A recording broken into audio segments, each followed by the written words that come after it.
Our journey exploring the question of cosmic escape has taken us across vast conceptual terrain. We've examined the physical boundaries we've already crossed, from Earth's atmosphere to interstellar space. We've contemplated the nature of the universe itself, its potential edges and structures.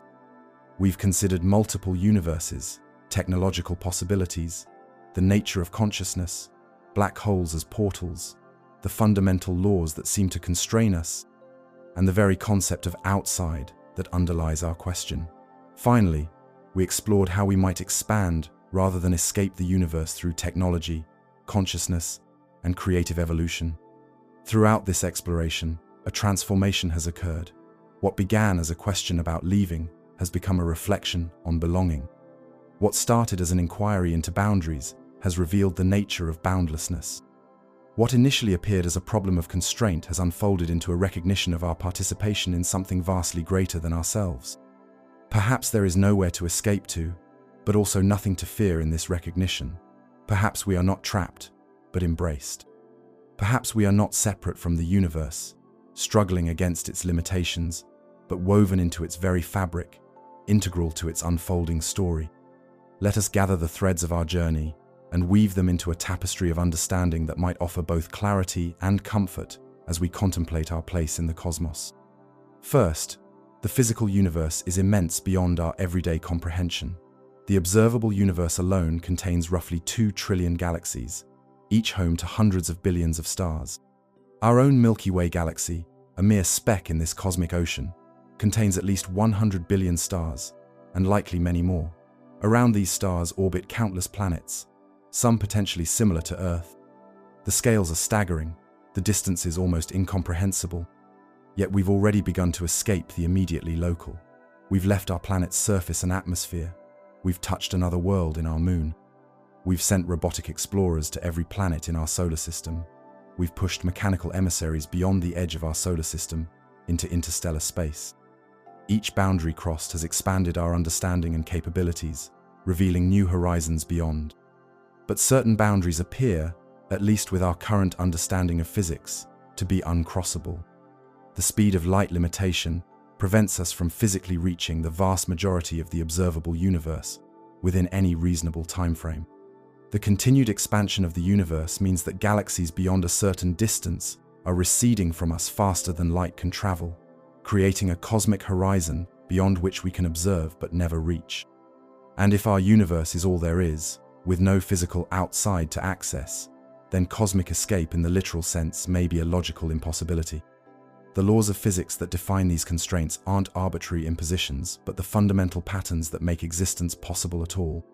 Conservation of energy, entropy increase, light speed limitations, quantum uncertainty, these aren't prison bars, but the grammar of reality, the necessary structure that allows the cosmic story to unfold. And within their framework, extraordinary creativity remains possible. This brings us to our most profound insight. We are not separate entities confined within the universe, but local manifestations of the universe itself. The atoms in our bodies were forged in ancient stars that exploded billions of years ago, scattering their elements across space. The energy flowing through our biological processes derives ultimately from our sun, which in turn inherited its energy from the gravitational compression of primordial gas. Our consciousness, whatever its ultimate nature, emerged through the evolutionary processes of a universe growing increasingly complex and self-reflective. We are, quite literally, the universe experiencing itself from a particular vantage point. We are not in the universe. We are the universe, locally expressed as conscious, curious beings capable of contemplating our own nature and origins. As the poet Walt Whitman intuited, "I am large, I contain multitudes." Each of us is a unique perspective through which the cosmos observes and explores itself. This recognition transforms our relationship with existence. We're not trapped within a cosmic prison, but are participants in an ongoing creative process. We're not alienated observers of reality, but expressions of reality that have evolved the capacity for self-reflection. We're not separate from nature, but are nature in one of its most complex and conscious forms. From this perspective, the desire to escape the universe can be understood as a misplaced longing for a deeper connection with and participation in the whole. What we truly seek isn't separation from the universe, but a more complete integration with it, not transcendence of reality, but a more direct experience of its depths. Not freedom from existence, but the freedom to contribute more fully to its creative becoming. Various wisdom traditions across cultures and throughout history have pointed to this insight. The Upanishads of ancient India expressed it in the equation tat tvam asi, that thou art, suggesting that the individual self and the ultimate reality are identical. Buddhism speaks of the interconnectedness of all things, the absence of a separate self, and the possibility of awakening to this deeper reality. Indigenous traditions worldwide emphasize humans' kinship with all beings and responsibility to the web of life. Western mystical traditions speak of union with God, or the ground of being, transcending the apparent separation between creature and creator. Modern physics offers complementary perspectives through its revelations about the fundamental interconnectedness of reality. Quantum entanglement suggests that particles once connected remain correlated regardless of the distance separating them. Relativity shows that space and time aren't absolute but relational, varying with the observer's perspective and the distribution of matter and energy. At the deepest levels, reality appears not as a collection of separate objects in empty space, but as a unified field of interrelated processes. This doesn't mean that our individual existence is an illusion or unimportant.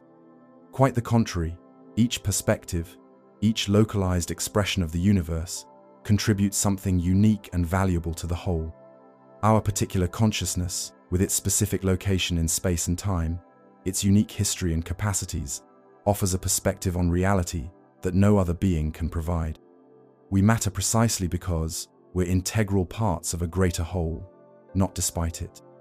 Nor does this perspective negate the value of scientific exploration, technological development, or space travel. These remain crucial dimensions of how we as conscious beings participate in cosmic evolution. Through science, we extend our understanding of reality's patterns and possibilities. Through technology, we expand what's practically achievable within physical constraints. Through space exploration, we continue life's tendency to diversify and adapt to new environments. But these endeavors take on new meaning when undertaken not from a stance of separation and conquest, but from a recognition of participation and contribution. We explore not as aliens in a strange realm, but as the universe exploring itself. We develop technology not to dominate nature, but to enhance its creative potential. We might eventually carry life beyond Earth not as colonizers, but as gardeners, extending the reach of Earth's living heritage while respecting and preserving the worlds we encounter. This shift in perspective doesn't eliminate the challenges and limitations we face as finite beings in a vast cosmos. We remain subject to physical constraints, to mortality, to the limitations of our understanding. The universe contains much suffering and struggle alongside its beauty and creativity. And our individual lives remain brief compared to the vast timescales of cosmic evolution. Yet within these constraints lies remarkable room for growth, exploration, and contribution. We can develop technologies that extend our reach while enhancing rather than depleting the systems that support us. We can expand our consciousness to recognize more fully our unity with all that exists. We can contribute to the evolution of life and intelligence in ways that increase rather than decrease the creative potential of the whole. Most fundamentally, we can shift our perception of our cosmic situation. Instead of seeing ourselves as trapped within a universe from which we must escape, we can recognize ourselves as expressions of a universe that continually transcends itself through the emergence of new forms, new awareness, new possibilities.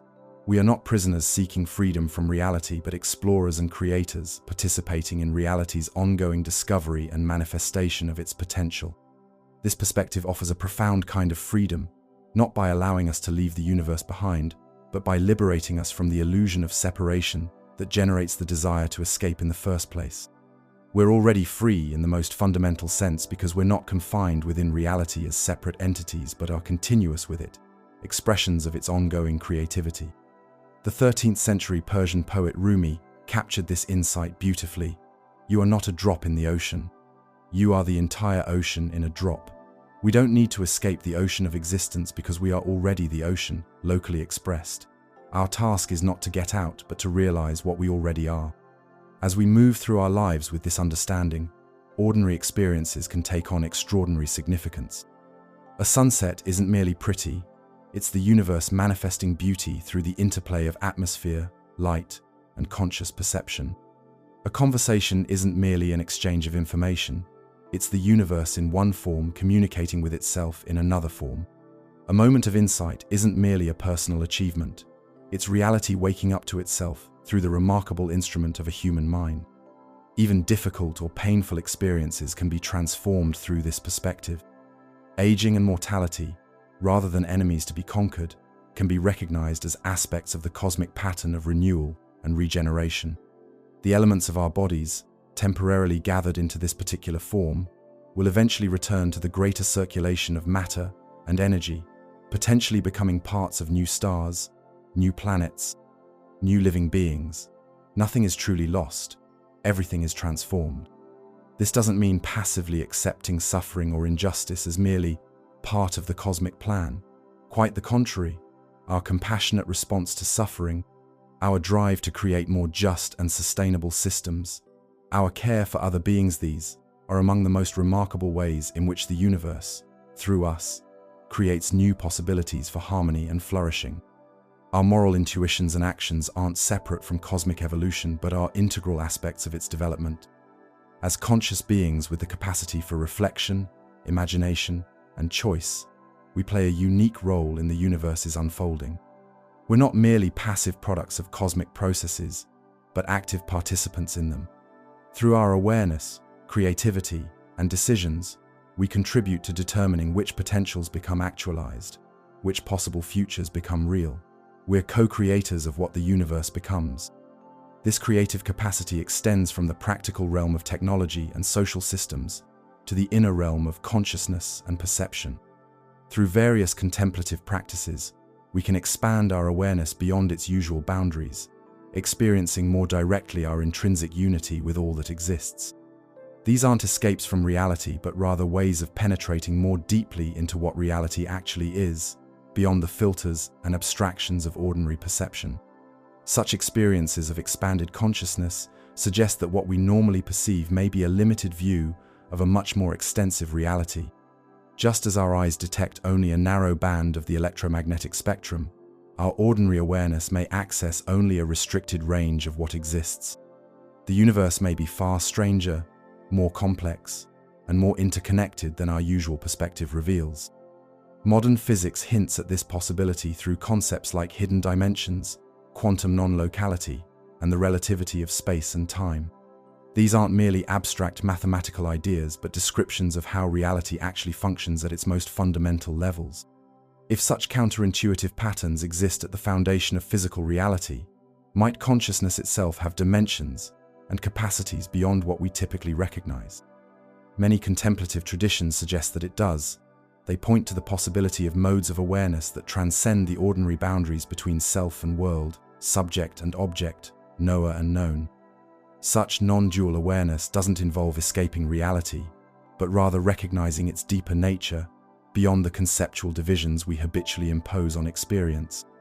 The philosopher Ken Wilber distinguishes between waking up and growing up as two dimensions of human development. Growing up involves developing increasingly complex and inclusive ways of understanding and engaging with the world within the conventional framework of separate selfhood. Waking up involves recognizing the illusory nature of that separate self, directly experiencing our intrinsic unity with all that exists. Both dimensions are essential to our full participation in cosmic evolution. This integrated understanding of our place in the cosmos offers a vision that's both humbling and exalting. We're not the center or purpose of the universe, but neither are we irrelevant to its development. We're expressions of its creativity who have become capable of contributing consciously to its further unfolding. We're not masters of nature, standing apart from and above it, but we're not merely passive elements of it either.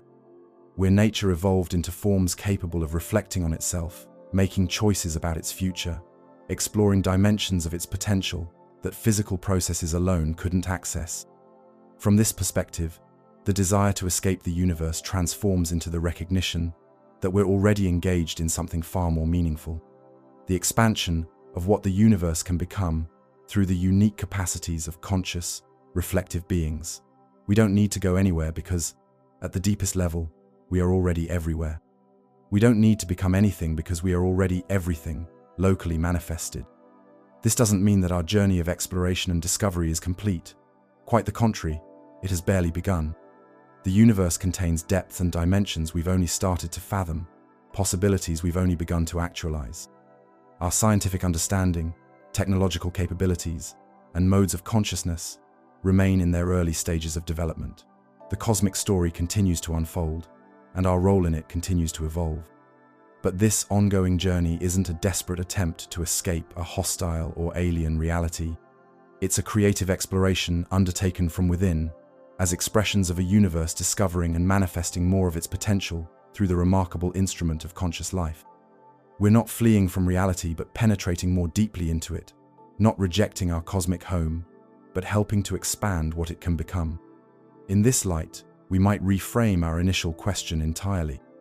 Instead of asking whether we can escape the universe, we might ask, how can we more fully realize and express the creative potential of the universe through our unique capacities as conscious beings? How can we contribute most meaningfully to the ongoing evolution of complexity, awareness, and possibility that characterizes cosmic development? How can we align our individual and collective choices with the deeper patterns of a reality that manifests through but transcends us?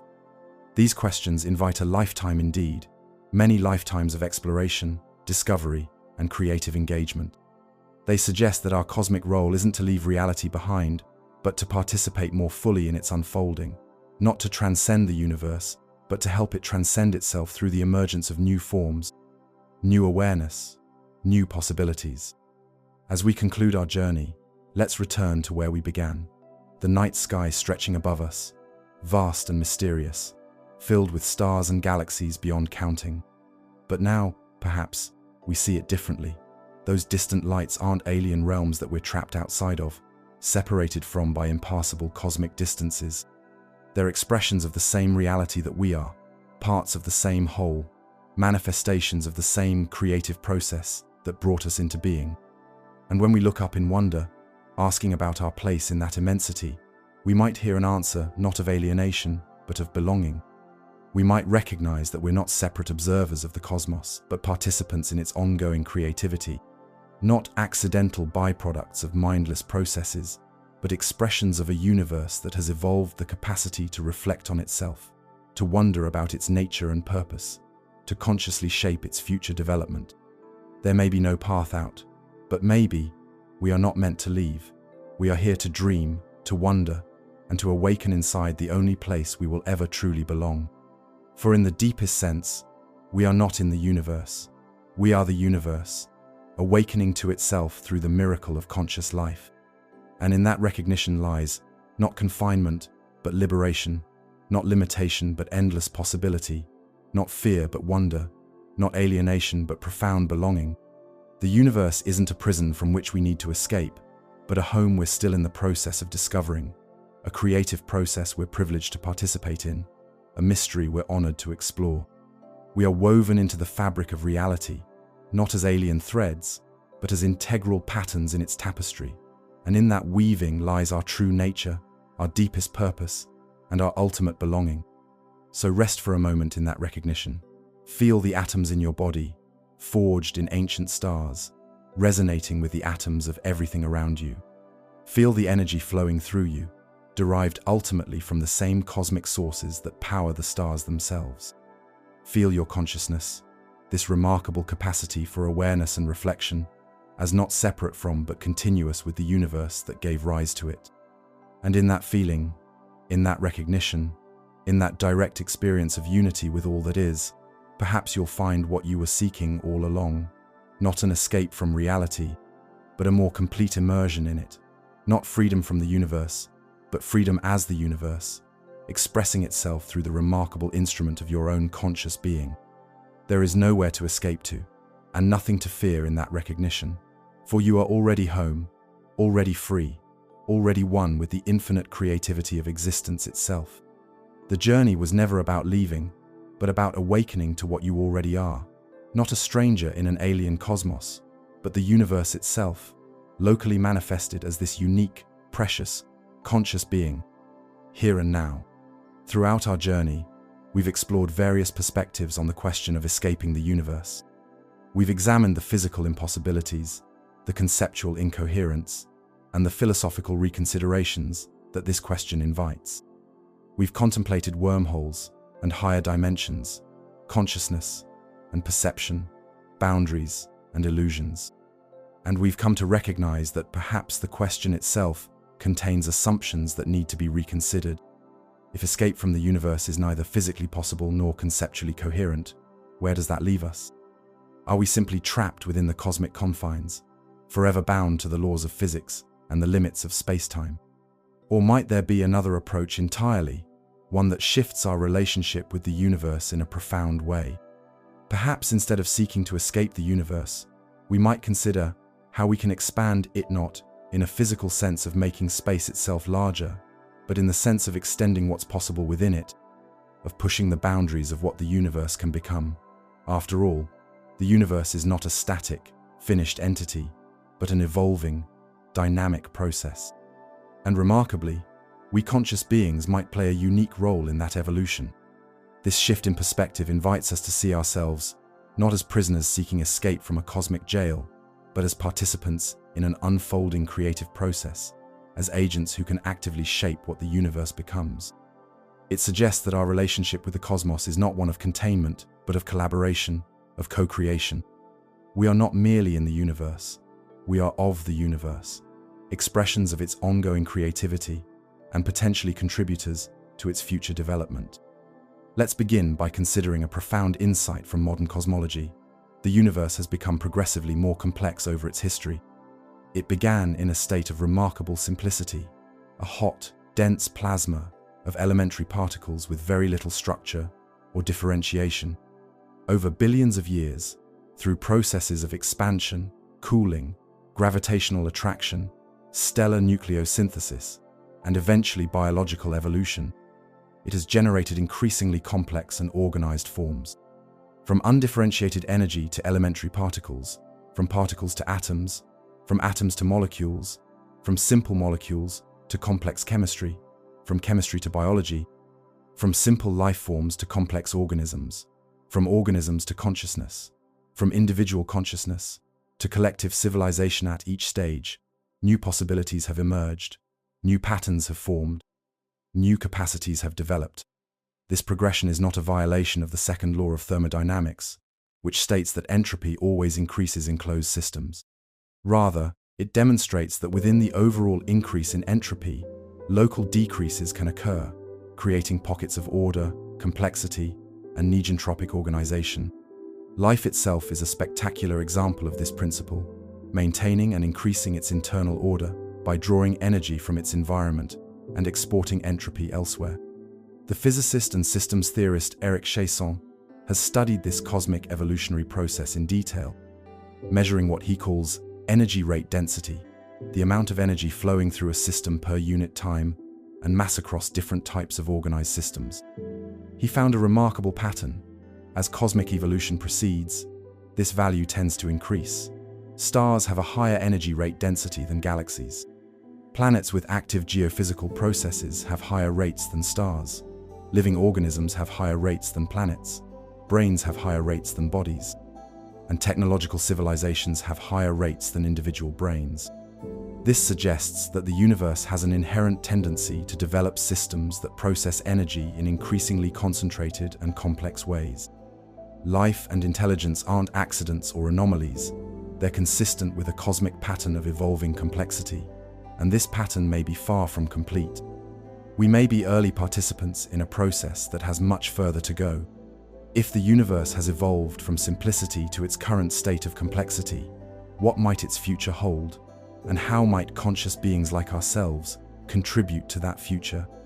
These questions invite us to consider the concept of expanding the universe, not in terms of its physical size, but in terms of its possibilities, its modes of organization, its expressions of complexity and consciousness. One approach to expanding the universe's possibilities lies in the realm of technology. Throughout human history, technological development has consistently increased what we can do within the physical constraints of our environment. From stone tools to quantum computers, from campfires to fusion reactors, from dugout canoes to interplanetary spacecraft, technology has expanded the range of possibilities available to us as a species. Some visionary scientists and futurists have proposed that this technological evolution might eventually lead to projects of truly cosmic scale. The physicist Freeman Dyson imagined what's now called a Dyson sphere, a hypothetical megastructure that would completely encompass a star, capturing most or all of its energy output for technological use. Such a structure would likely consist not of a single solid shell, which would be mechanically unstable, but of a vast swarm of orbiting solar collectors, power stations, and habitats. Building a Dyson sphere would represent a dramatic expansion of a civilization's energy availability and living space. It would increase the habitable area within a solar system from the surface of its planets to a sphere encompassing its star, an increase of many orders of magnitude. A full Dyson sphere around our Sun would provide roughly 100 trillion times the surface area of Earth, with energy availability to match. The principles underlying such mega engineering aren't fundamentally different from those we already employ, just vastly scaled up. The primary barriers would be practical rather than theoretical: the enormous material requirements, the extended construction timeframe, the complex logistics and coordination. But a sufficiently advanced civilization, especially one with self-replicating robotic technology, might undertake such a project over centuries or millennia. Dyson spheres represent just one example of possible stellar engineering. Other concepts include Shkadov thrusters, which would use a star's radiation pressure to gradually alter its trajectory through the galaxy, and stellar husbandry techniques that might extend a star's lifetime by manipulating its composition or controlling its evolution. These approaches wouldn't violate any laws of physics. They would simply apply those laws at scales far beyond our current technological capabilities. Moving beyond individual stars, we might consider galaxy-scale engineering. The astronomer Nikolai Kardashev proposed a scale for categorizing civilizations based on their energy usage. Type Y, civilizations harness the energy available on their home planet. Type 2, harness the energy of their star. And Type 3, harness the energy of their entire galaxy. A Type 3 civilization might reorganize the stars of its galaxy for optimal energy utilization, perhaps moving them into more compact configurations or harvesting their material to create artificial structures optimized for energy production and habitation. While such grand engineering feats remain far beyond our current capabilities, they illustrate an important principle. The physical universe permits forms of organization and energy utilization vastly more sophisticated than what currently exists. The laws of physics set boundaries on what's possible, but within those boundaries lies room for tremendous expansion of complexity, efficiency, and purpose. Even more speculatively, some scientists have considered whether advanced civilizations might eventually develop technologies to create new universes. Theoretical models in quantum cosmology suggest that under certain extreme conditions, similar to those that existed during cosmic inflation, a localized region of spacetime might bud off to form a new, expanding universe, connected to ours only briefly through a kind of spacetime umbilical cord before separating completely. If such a process could be technologically initiated, and this remains highly speculative, it would represent perhaps the ultimate form of cosmic expansion. A civilization might seed new universes with carefully tuned physical constants and initial conditions, potentially giving rise to new domains where complexity and consciousness could flourish. This wouldn't involve escaping our universe, but rather extending its creative potential beyond its own confines. However, technological approaches to expanding the universe's possibilities face significant limitations. They operate within the existing laws of physics, which constrain what can be achieved no matter how advanced the technology becomes. The speed of light limit, the conservation laws, the second law of thermodynamics, these and other physical principles place absolute bounds on technological possibility. Moreover, technological expansion alone doesn't necessarily address the deeper aspects of our relationship with the universe. A civilization might harness all the energy of its galaxy, yet remain fundamentally alienated from the cosmos, seeing it merely as a resource to be exploited rather than a reality to be understood and harmonized with. Technology might expand our capabilities without expanding our consciousness, or our sense of connection with the whole. This brings us to another approach to expanding the universe's possibilities, the expansion of consciousness itself. Throughout human history, various contemplative traditions have developed methods for altering and expanding states of consciousness, for accessing modes of awareness different from our ordinary waking state. These traditions suggest that our usual perception of reality is limited and filtered, showing us only selected aspects of what exists, and that other modes of perception might reveal aspects currently hidden from us. Meditation practices from Buddhist, Hindu, Taoist, Sufi, and other traditions aim to quiet the habitual patterns of thought that normally dominate our awareness, allowing subtler dimensions of consciousness to emerge. Psychedelic substances, used in traditional shamanic contexts and increasingly in modern therapeutic settings, can temporarily disrupt ordinary perception, revealing what some researchers describe as higher dimensional patterns of interconnection, normally filtered out by our practical, survival-oriented cognition. Modern neuroscience has begun to study these altered states, identifying changes in brain activity associated with meditative, mystical, and psychedelic experiences. The default mode network, a set of connected brain regions active during self-referential thinking, typically shows reduced activity during these states. Simultaneously, new patterns of connectivity emerge between brain areas that don't usually communicate directly.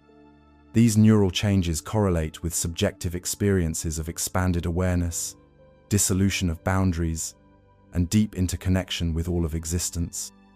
What's particularly striking about these experiences is their remarkable consistency across cultures, traditions, and methods of induction. Whether arising spontaneously, through meditation, through psychedelics, or through other means, mystical or non-dual states tend to involve similar core elements: a sense of transcending the separate self, an experience of profound unity with all that exists, an intuition that consciousness is more fundamental than usually recognized, and a direct apprehension of reality that feels more real than ordinary perception. The psychiatrist Stanislav Grof, who has extensively studied non-ordinary states of consciousness, proposes that such states may give access to what he calls the holotropic, oriented toward wholeness, dimension of the psyche, where boundaries between individual and collective consciousness blur, and where aspects of reality normally hidden by our perceptual filters become accessible. This doesn't involve escaping the universe, but rather experiencing it more directly and completely, without the limitations of our usual egoic perspective. The philosopher Alan Watts described this shift using the metaphor of a television set. Our ordinary consciousness, he suggested, is like watching only one channel of reality, filtered to show us what's practically useful for survival. Expanded states of consciousness might be like accessing other channels, revealing aspects of the same reality that our usual perceptual settings filter out. This isn't about leaving reality behind, but about experiencing more of what's already there.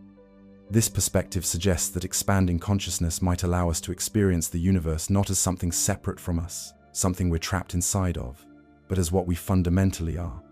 The boundaries that seem to separate us from the cosmos might be revealed as constructed rather than inherent, as useful fictions for navigating everyday life, rather than ultimate truths about reality.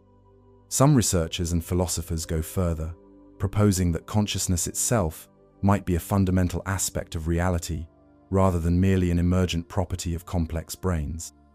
Theories of panpsychism suggest that consciousness, or at least proto-conscious qualities, might exist at all levels of reality, with our human awareness being a particularly complex and reflective instance of a universal feature. In this view, expanding consciousness wouldn't involve accessing something outside the physical universe, but rather recognizing the consciousness inherent within it, at all scales. The philosopher and mathematical physicist Bernardo Kastrup has developed what he calls analytic idealism, a philosophical framework that sees mind or consciousness as the fundamental reality, with physical matter being a manifestation of mental processes at a collective level. From this perspective, what we experience as the physical universe is a kind of shared dream or virtual reality generated by a collective mind, of which our individual minds are localized expressions. Expanding consciousness would mean recognizing our nature as expressions of this deeper mental reality, not separate from it, but continuous with it.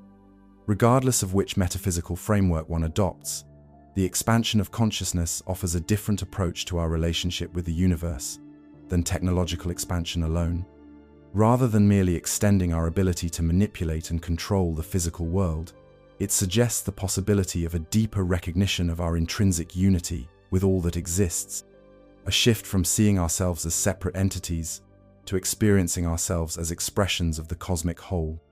This shift in perception might have profound implications for how we engage with the universe technologically.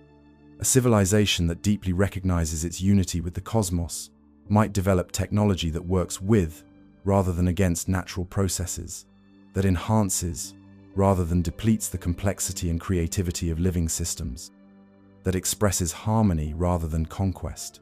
Technology would become not a means of imposing human will on a separate nature, but a way of consciously participating in and enhancing cosmic creativity.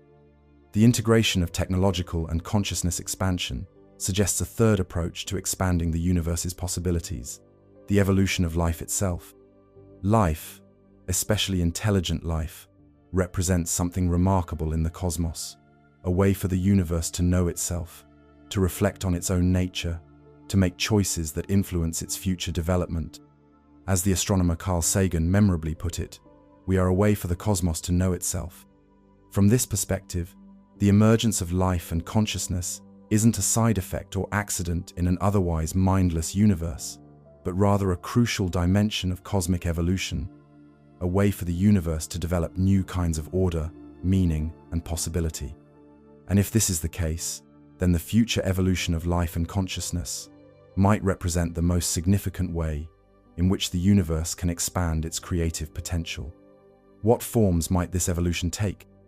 On the biological level, life has shown an extraordinary capacity for diversification and adaptation, generating millions of species with diverse morphologies, metabolisms, and ecological roles. This biodiversity represents not just different solutions to the challenges of survival, but different ways of experiencing and engaging with reality.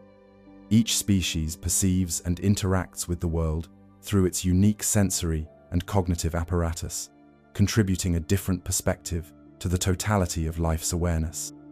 Human evolution has introduced something new: the capacity for symbolic thought, cultural transmission of knowledge, and technological extension of biological capabilities.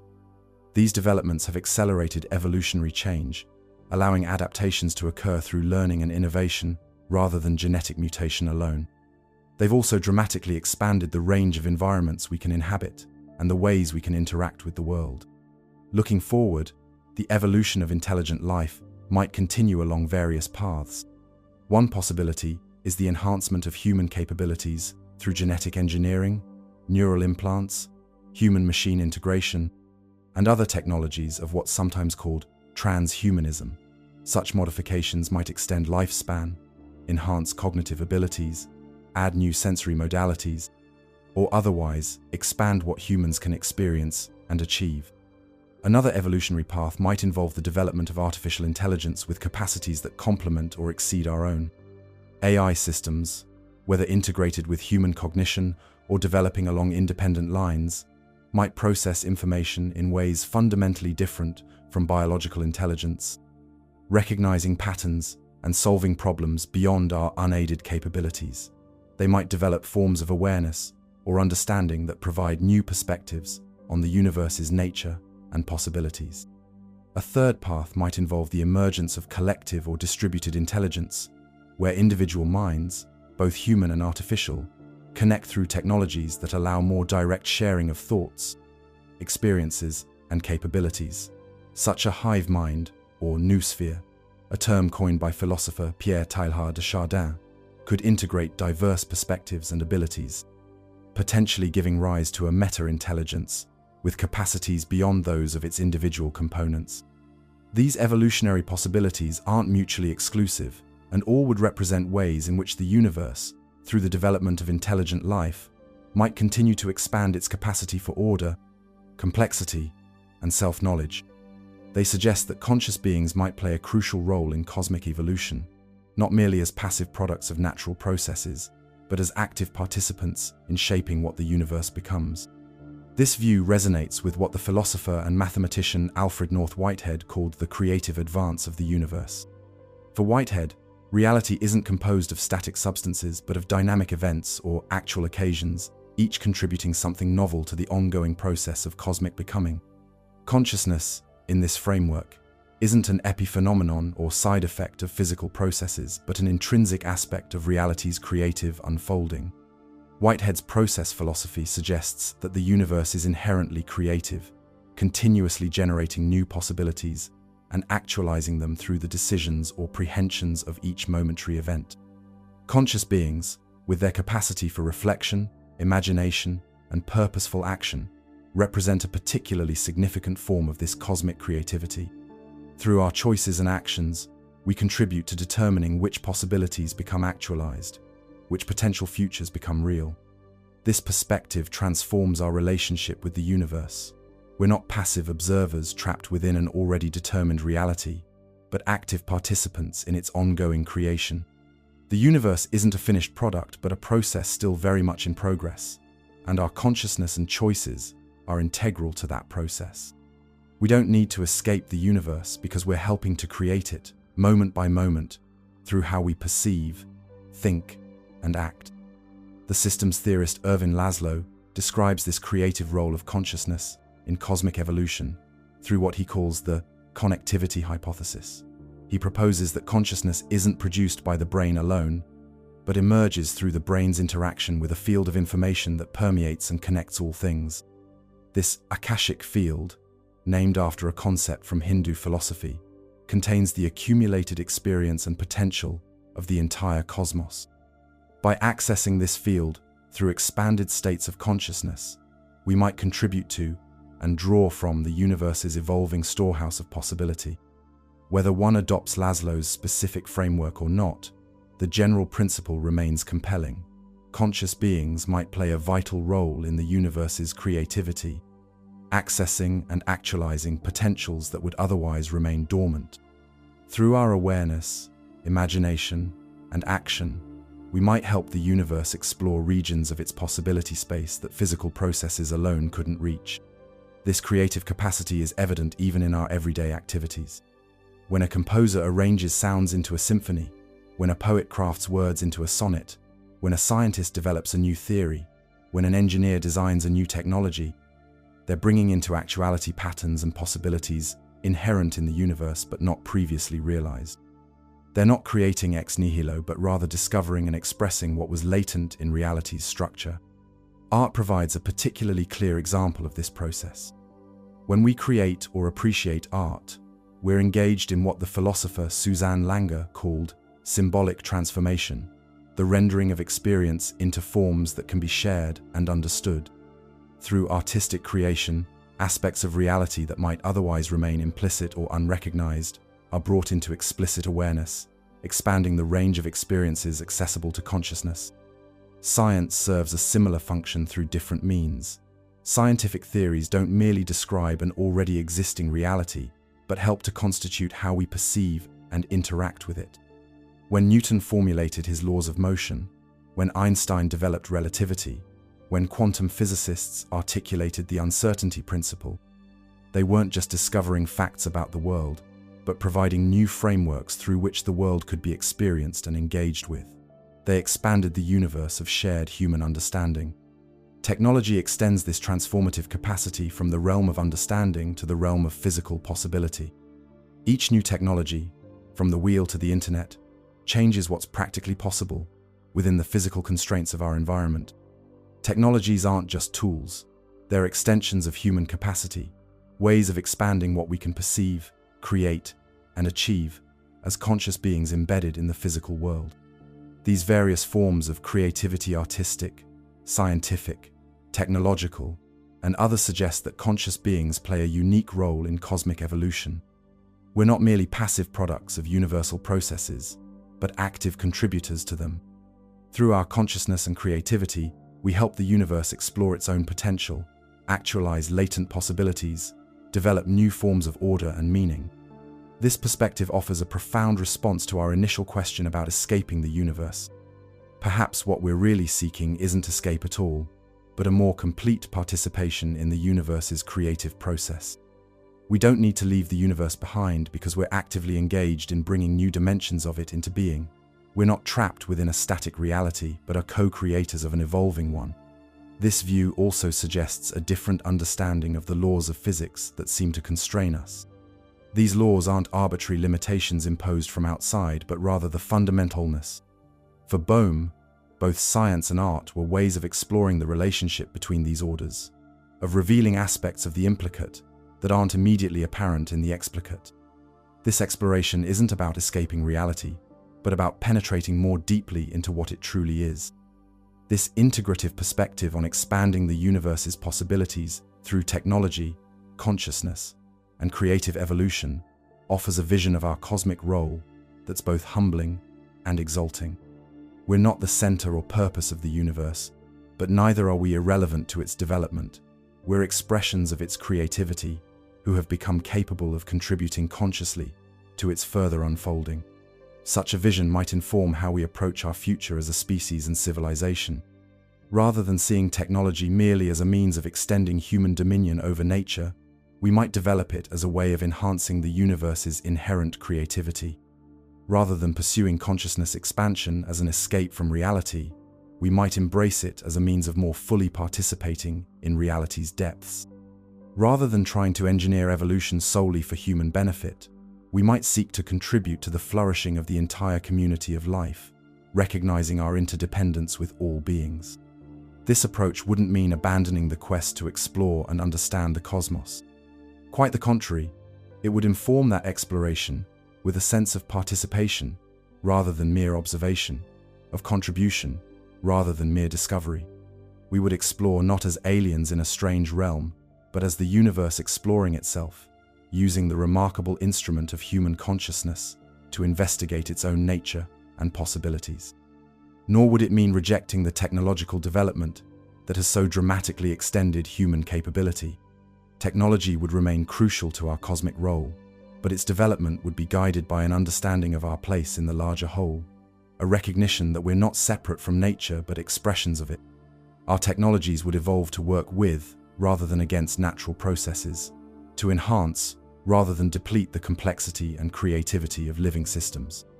The expansion of human presence beyond Earth would continue as well, but with a different underlying philosophy. Space exploration and settlement wouldn't be framed primarily as an escape from terrestrial problems or a conquest of alien realms, but as the natural extension of life's tendency to diversify and adapt, to explore and inhabit new environments. We would carry Earth's living heritage to new worlds, not as colonizers, but as gardeners, contributing to rather than depleting the creative potential of the places we reach. This vision of expanding rather than escaping the universe offers a middle path between two common extremes in how we relate to the cosmos. One extreme sees humans as cosmic accidents in a meaningless universe, with no purpose beyond what we arbitrarily create for ourselves. The other sees humans as the predestined center of creation, with the entire universe made for our benefit. Both perspectives distance us from the reality we inhabit, the first through alienation, the second through exceptionalism. The perspective we've explored suggests instead that we're neither accidental nor central, but rather integral participants in a creative process that transcends yet includes us. We're expressions of a universe that has evolved the capacity to reflect on itself, to make choices about its future development, to explore dimensions of its potential that physical processes alone couldn't access. Our consciousness and creativity aren't separable from the cosmos, but are among its most remarkable manifestations. This perspective has ancient roots in various wisdom traditions. The Upanishads of ancient India expressed it in the profound equation Tattvamasi, that thou art, suggesting that the individual self and the ultimate reality are identical. Indigenous traditions worldwide have emphasized humans' role as caretakers or stewards of the natural world, not separate from it, but responsible to and for it. Taoist philosophy has stressed the importance of living in harmony with the Tao, the underlying pattern of the universe, recognizing that we flourish by aligning with rather than opposing natural processes. Modern scientific cosmology, with its understanding of how atoms forged in stellar cores eventually became part of living systems and human bodies, offers a complementary perspective. As the astronomer Carl Sagan famously noted, we are star stuff contemplating the stars. The elements that compose our body's carbon, nitrogen, oxygen, and others were created in stellar furnaces billions of years ago and scattered through space when those stars exploded. We are, quite literally, the universe evolved into forms capable of studying and reflecting on itself. This scientific understanding doesn't negate but rather complements the insights of wisdom traditions. It provides a framework for understanding our deep interconnection with all of existence, not as a poetic metaphor but as a physical reality. We aren't separate beings observing the universe from outside, but are continuous with it, expressions of its ongoing creativity, participants in its evolution. From this integrated perspective, the question of escaping the universe transforms into the question of how we can most fully contribute to its creative unfolding. We recognize that we don't need to escape because we're already engaged in something far more meaningful, the expansion of what the universe can become through the unique capacities of conscious, reflective beings. This isn't to suggest that such a perspective resolves all the challenges and limitations we face as finite beings in a vast cosmos.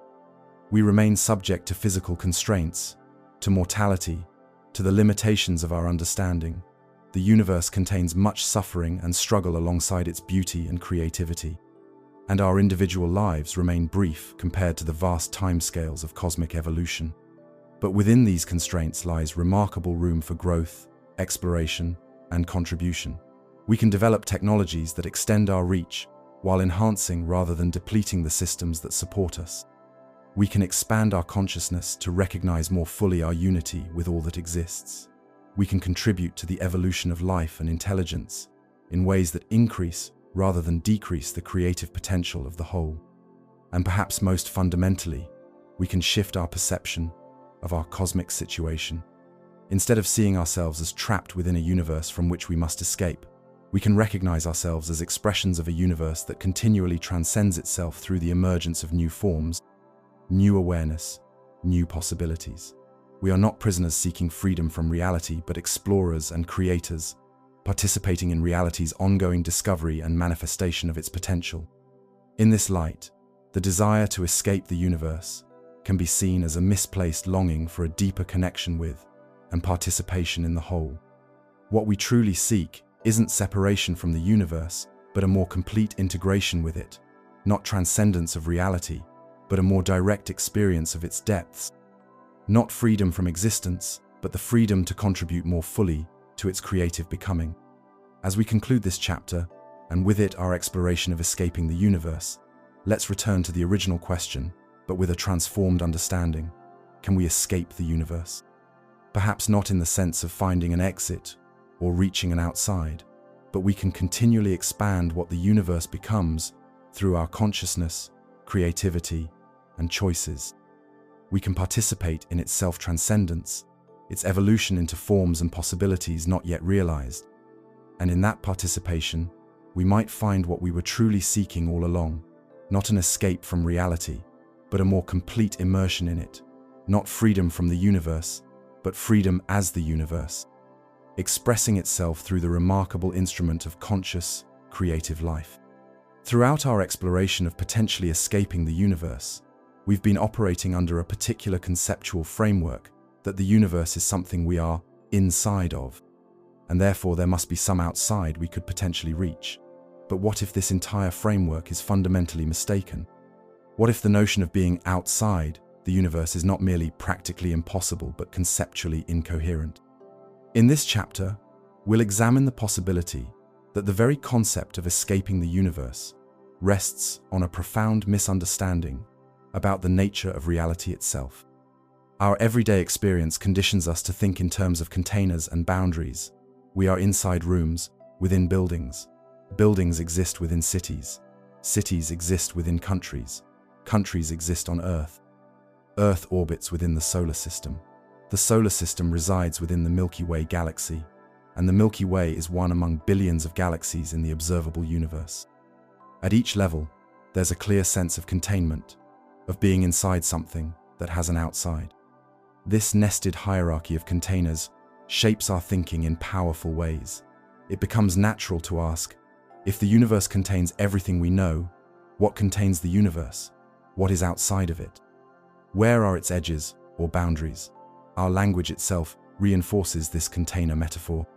We speak of being in the universe, of things happening within space-time, of matter and energy existing inside reality. These prepositions subtly reinforce the notion that if there's an inside, there must logically be an outside.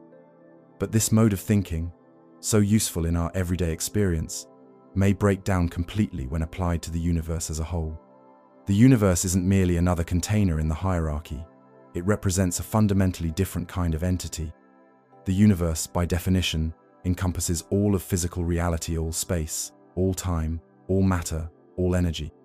It's not a thing within space, but rather space itself, along with everything it contains. Philosopher Janan Ismail from Columbia University has explored this concept extensively, suggesting that our cognitive architecture naturally leads us to frame reality in terms of containers and boundaries. We intuitively apply our experience with physical objects and bounded spaces to the cosmos as a whole, despite the fundamental category mistake this involves. The universe, she notes, is not an object located somewhere. It's the totality of locations themselves. To appreciate why the concept of outside the universe might be incoherent, consider a simple analogy. Imagine trying to find a location that is north of the North Pole. No matter which direction you go from the North Pole, you are moving south. North of the North Pole isn't just a place we haven't reached yet. It's a conceptual impossibility given how we define north in relation to Earth's geography. The North Pole isn't contained by northness with some further northern realm beyond it. It's the point where the concept of north reaches its limit. Similarly, the universe isn't contained within some larger space with an outside beyond it. It's not an object situated somewhere. Rather, it's the entirety of space itself, along with everything it contains.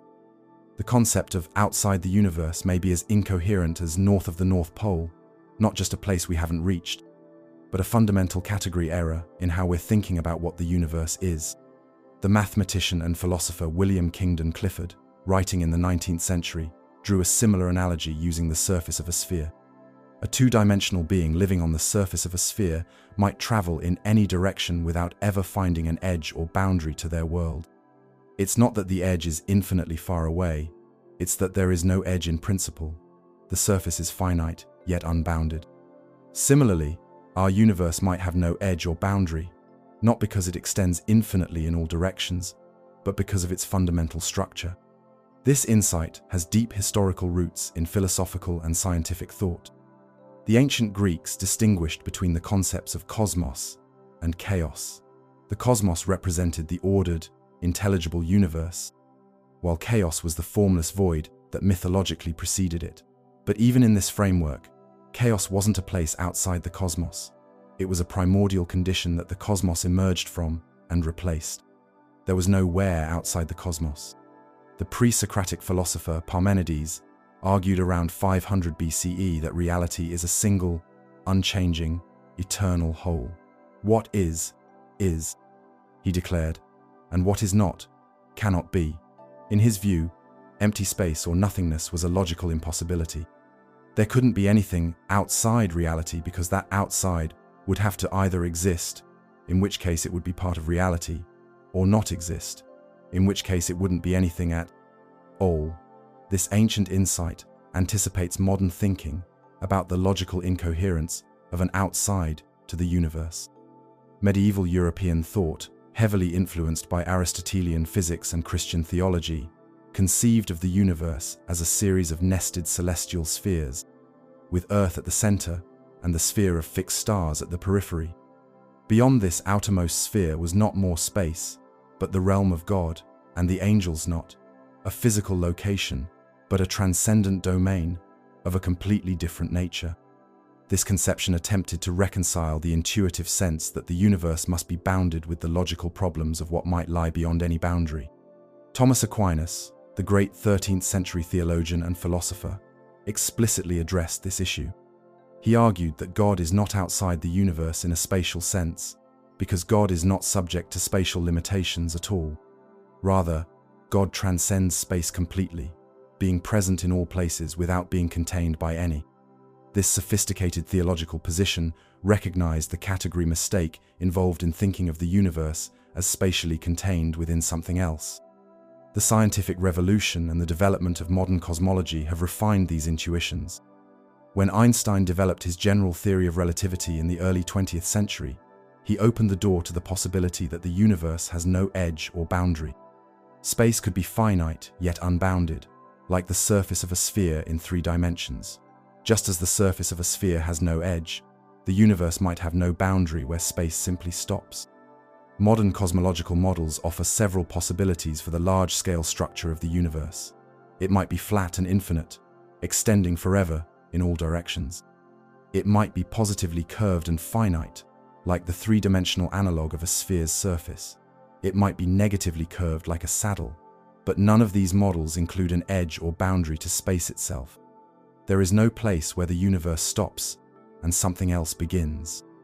The Belgian physicist and cosmologist Georges Lemaitre, who first proposed what would later be called the Big Bang theory, described the origin of the universe as the expansion of a primeval atom containing all matter and space.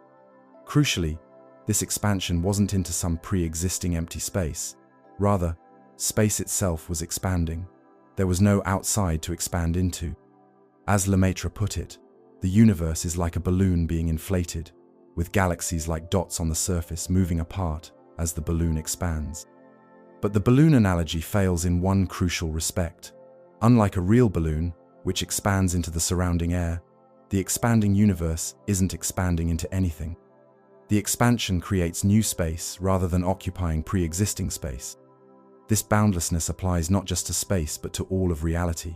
Time, too, may have no absolute beginning or end, especially if our universe is just one phase in a cyclical or eternal process. The physicist Roger Penrose has proposed a model called conformal cyclic cosmology, suggesting that what we perceive as the Big Bang might have been the transition from a previous cosmic epoch.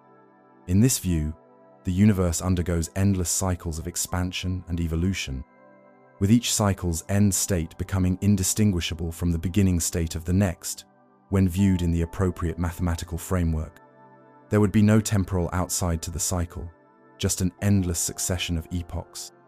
Matter and energy may be endlessly recycled and transformed, rather than created ex nihilo or annihilated completely. The conservation laws of physics suggest that while the forms of matter and energy change, their fundamental essence persists.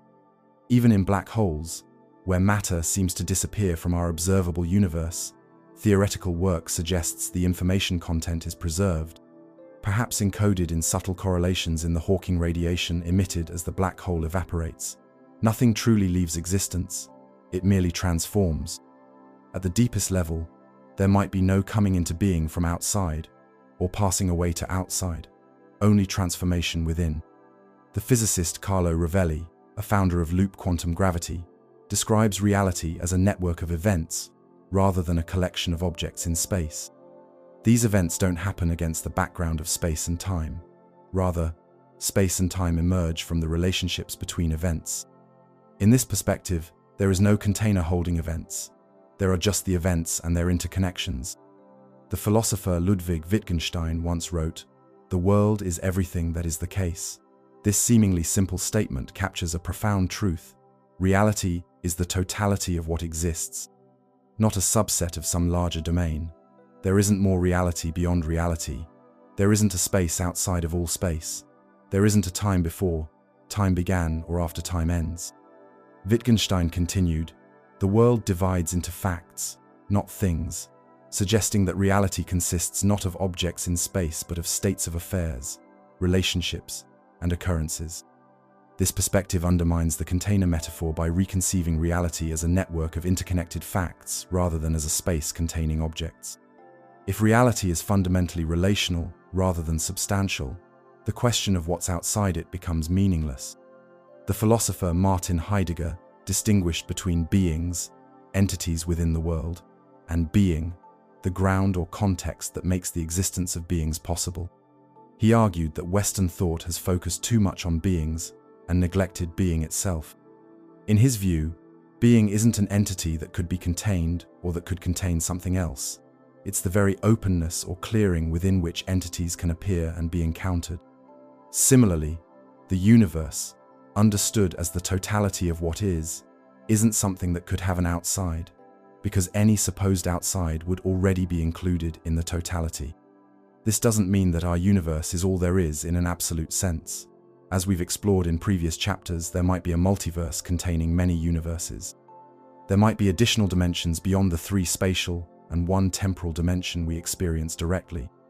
There might be aspects of reality that our current science hasn't discovered, or that are in principle beyond our capacity to observe. But even these expanded conceptions don't give us an outside in the conventional sense.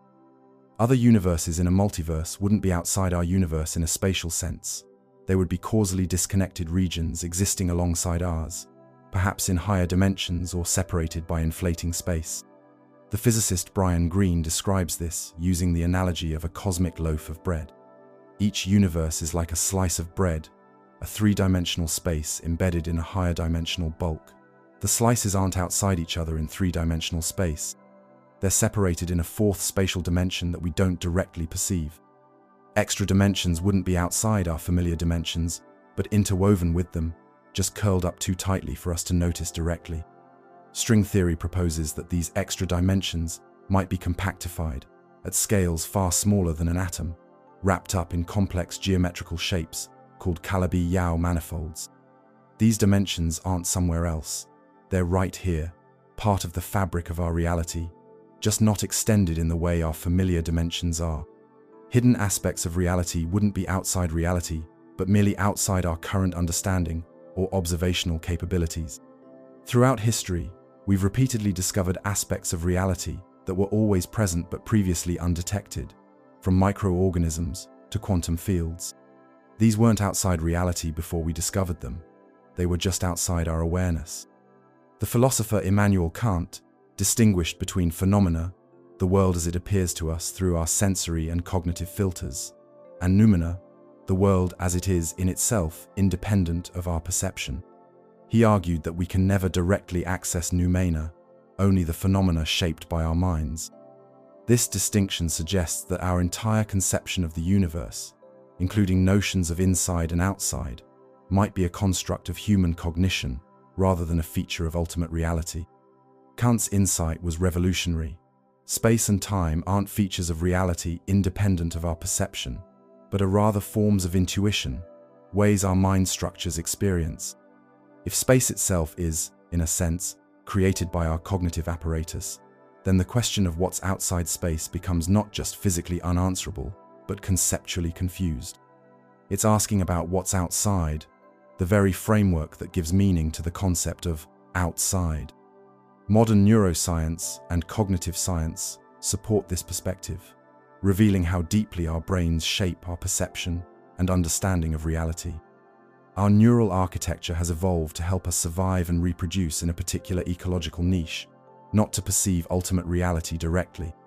Our concepts of space, time, causation, and objecthood are useful models for navigating the mesoscale world of everyday objects, but they may break down when applied to the entirety of existence. The neuroscientist Anil Seth describes perception as a process of controlled hallucination, where the brain generates its best guess about what's out there based on sensory data and prior expectations.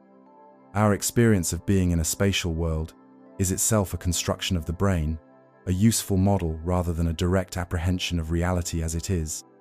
If our very experience of space is a neural construct, then questions about what's outside all space may reveal more about the limitations of our cognitive models than about reality itself.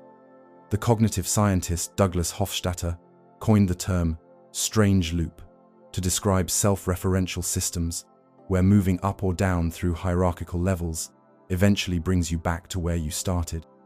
Our thinking about the universe may involve such a strange loop. When we try to imagine what's outside the universe, we're attempting to step outside all that exists in order to view it from some external vantage point. But since any such vantage point would, by definition, have to exist, it would already be part of what we're trying to get outside of. We're trying to stand nowhere in order to see everything, which is logically impossible.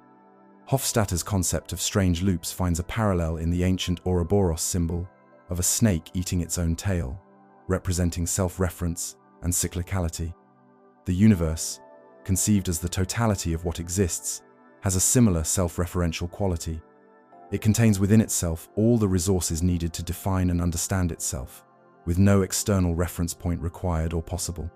The philosopher Daniel Dennett has explored how our minds naturally construct what he calls the intentional stance, interpreting the world in terms of agents with beliefs, desires, and intentions. This cognitive strategy, so useful for navigating social life, leads us to conceptualize the universe itself in agent-like terms, as something with an inside and outside, with boundaries and containers. But this may be an inappropriate application of a cognitive tool evolved for very different purposes. If this analysis is correct, then the question of escaping the universe is based on a fundamental misconception. It's not just that escape is physically impossible given the laws of physics or currently beyond our technological capabilities. Rather, the very concept of escape presupposes an outside that doesn't and couldn't exist. It's as if we're asking how to travel north of the North Pole or how to find the end of a circle. The American physicist John Archibald Wheeler captured this insight with his memorable phrase, "No question, no answer." Some questions aren't difficult, but unanswerable. They're malformed in a way that precludes any coherent answer. The question of what exists outside the totality of existence may be such a pseudo-question, revealing a confusion in our thinking rather than a genuine mystery about reality. This insight might seem disappointing at first. If there's nowhere to escape to, aren't we trapped forever within the confines of the universe? But this reaction assumes the very framework we're questioning. If the universe isn't a container that holds us, but the totality of what exists, then we're not trapped within it any more than we're trapped within existence or trapped within reality. We're not in the universe, we are the universe, locally manifested as conscious beings capable of contemplating our own nature. The cosmologist and author Carl Sagan expressed this beautifully when he said, "We are a way for the cosmos to know itself. We are not separate from the universe, but are rather the universe having evolved complexity sufficient for self-awareness. Our consciousness is not something alien to the cosmos, but is rather the cosmos itself awakening to its own existence through billions of years of evolution." Consider the perspective of a wave in the ocean. A wave might imagine itself as separate from the ocean, wondering how it could escape the water that seems to constrain it. But this would be a profound misunderstanding of its nature. The wave isn't in the ocean, it is the ocean, locally manifested in a particular pattern of movement. The wave doesn't need to escape the ocean because its very being is oceanic. Its nature is not constrained, but constituted by the water. This wave analogy has parallels in various philosophical traditions. The Stoic philosophers of ancient Greece and Rome spoke of the logos, the rational principle pervading and animating the cosmos. They saw human reason not as something separate from cosmic rationality, but as a local manifestation of it. To live wisely meant aligning oneself with this cosmic principle, recognizing that we are not separate beings trapped in an alien world, but are expressions of the universe itself. Similarly, we are not separate entities confined within the universe, but local manifestations of the universe itself. Our bodies are made of matter that emerged from the Big Bang, was forged in the hearts of stars, and has been continuously recycled through countless forms for billions of years. Our consciousness, whatever its ultimate nature, is a process unfolding within and as part of the cosmos. We don't need to escape the universe because we are the universe experiencing itself from a particular perspective. The physicist, Neil deGrasse Tyson, expresses this poetically when he reminds us that we are star stuff contemplating the stars. The atoms in our bodies, the carbon, nitrogen, oxygen, and other elements essential for life were created through nuclear fusion in ancient stars that exploded and scattered these elements across space. We are, quite literally, made of the universe. Our physical substance has always been part of the cosmic whole, simply rearranged into the temporary configuration we call a human being. This shift in understanding transforms our question entirely. Instead of asking how we might escape the universe, we might ask how we can more fully realize and experience our intrinsic unity with it. Instead of seeing the laws of physics as external constraints that confine us, we might recognize them as the very patterns that constitute our existence, that make consciousness and contemplation possible at all. Many mystical and contemplative traditions across cultures and throughout history have pointed to this perspective. The Upanishads of ancient India express it in the profound equation Tat Tvamasi, that thou art, suggesting that the individual self and the ultimate reality are identical. Taoist philosophy speaks of being in harmony with the Tao, the underlying pattern of the universe, recognizing that we are inseparable from it. Zen Buddhism points to the illusion of the separate self, inviting practitioners to experience directly their non-duality with all that is.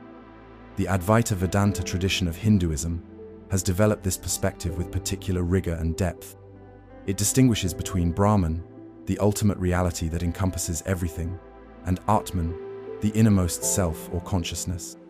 Its central teaching is that Atman and Brahman are identical. The self is not separate from the ultimate reality, but is that reality experienced from a particular vantage point. The sense of separation is Maya, a cosmic illusion that can be dispelled through spiritual practice and direct realization. Buddhist philosophy, particularly the Madhyamaka or Middle Way school developed by Nagarjuna in the 2nd century CE, offers a complementary perspective through its concept of emptiness, sunyata. According to this view, nothing has inherent, independent existence. Everything exists interdependently with everything else. There is no self or universe as separate, autonomous entities. There is only the interconnected web of dependent origination. In this framework, the question of escaping the universe dissolves, because both the self that would escape and the universe to be escaped from lack the kind of independent existence required for the question to make sense. Even within Western traditions, this insight appears in various forms. The Hermetic maxim, as above, so below, suggests the correspondence between microcosm and macrocosm, the individual and the universe. Christian mysticism speaks of union with God, transcending the apparent separation between creature and creator, and romantic poets like Wordsworth wrote of moments of transcendent awareness where the boundaries between self and world dissolved. The mystical Christian theologian Meister Eckhart, writing in the 13th and 14th centuries, described what he called the ground of the soul, a point of identity between the human soul and God. The eye with which I see God, he wrote, is the same eye with which God sees me. This suggests a unity more fundamental than the apparent separation between self and divine reality, a unity that can be directly experienced in contemplative states. The American philosopher and psychologist William James documented numerous such experiences in his classic work, The Varieties of Religious Experience. He called them mystical states and noted their common features across cultures and traditions. Ineffability, they defy complete description in words. Noetic quality, they convey a sense of profound insight or knowledge. Transience, they typically don't last long. And passivity, they feel as if they happen to the experiencer rather than being willed by them. Many such experiences involve a dissolution of the boundary between self and world, a direct apprehension of unity with all that is. What these diverse traditions share is the recognition that the apparent division between self and world, inside and outside, is in some sense illusory or provisional. At a deeper level of reality or experience, these distinctions dissolve, revealing a more fundamental unity. From this perspective, the desire to escape the universe can be seen as based on a misunderstanding of our true nature and relationship to existence. This isn't to trivialize the human yearning for transcendence or to dismiss the genuine insight behind the question of cosmic escape. The intuition that there might be more to reality than what we currently perceive or understand is profound and probably correct. But perhaps what we're really seeking isn't an escape from the universe, but a deeper immersion in it, a more complete realization of what it, and we, truly are. The physicist David Bohm proposed that reality consists of what he called the explicate order, the manifest world of separate objects in space and time, and the implicate order, a deeper level of reality where everything is enfolded within everything else in a state of undivided wholeness. Our ordinary perception reveals only the explicate order, but in certain states of consciousness or through deep scientific inquiry, we might glimpse the implicate order that underlies it. This wouldn't involve escaping the universe, but rather penetrating to a more fundamental level of what the universe actually is. Modern physics itself points in this direction. Quantum mechanics reveals a world of profound interconnectedness, where particles separated by vast distances can remain entangled, where the line between observer and observed blurs, where solid matter dissolves into probability waves that span space.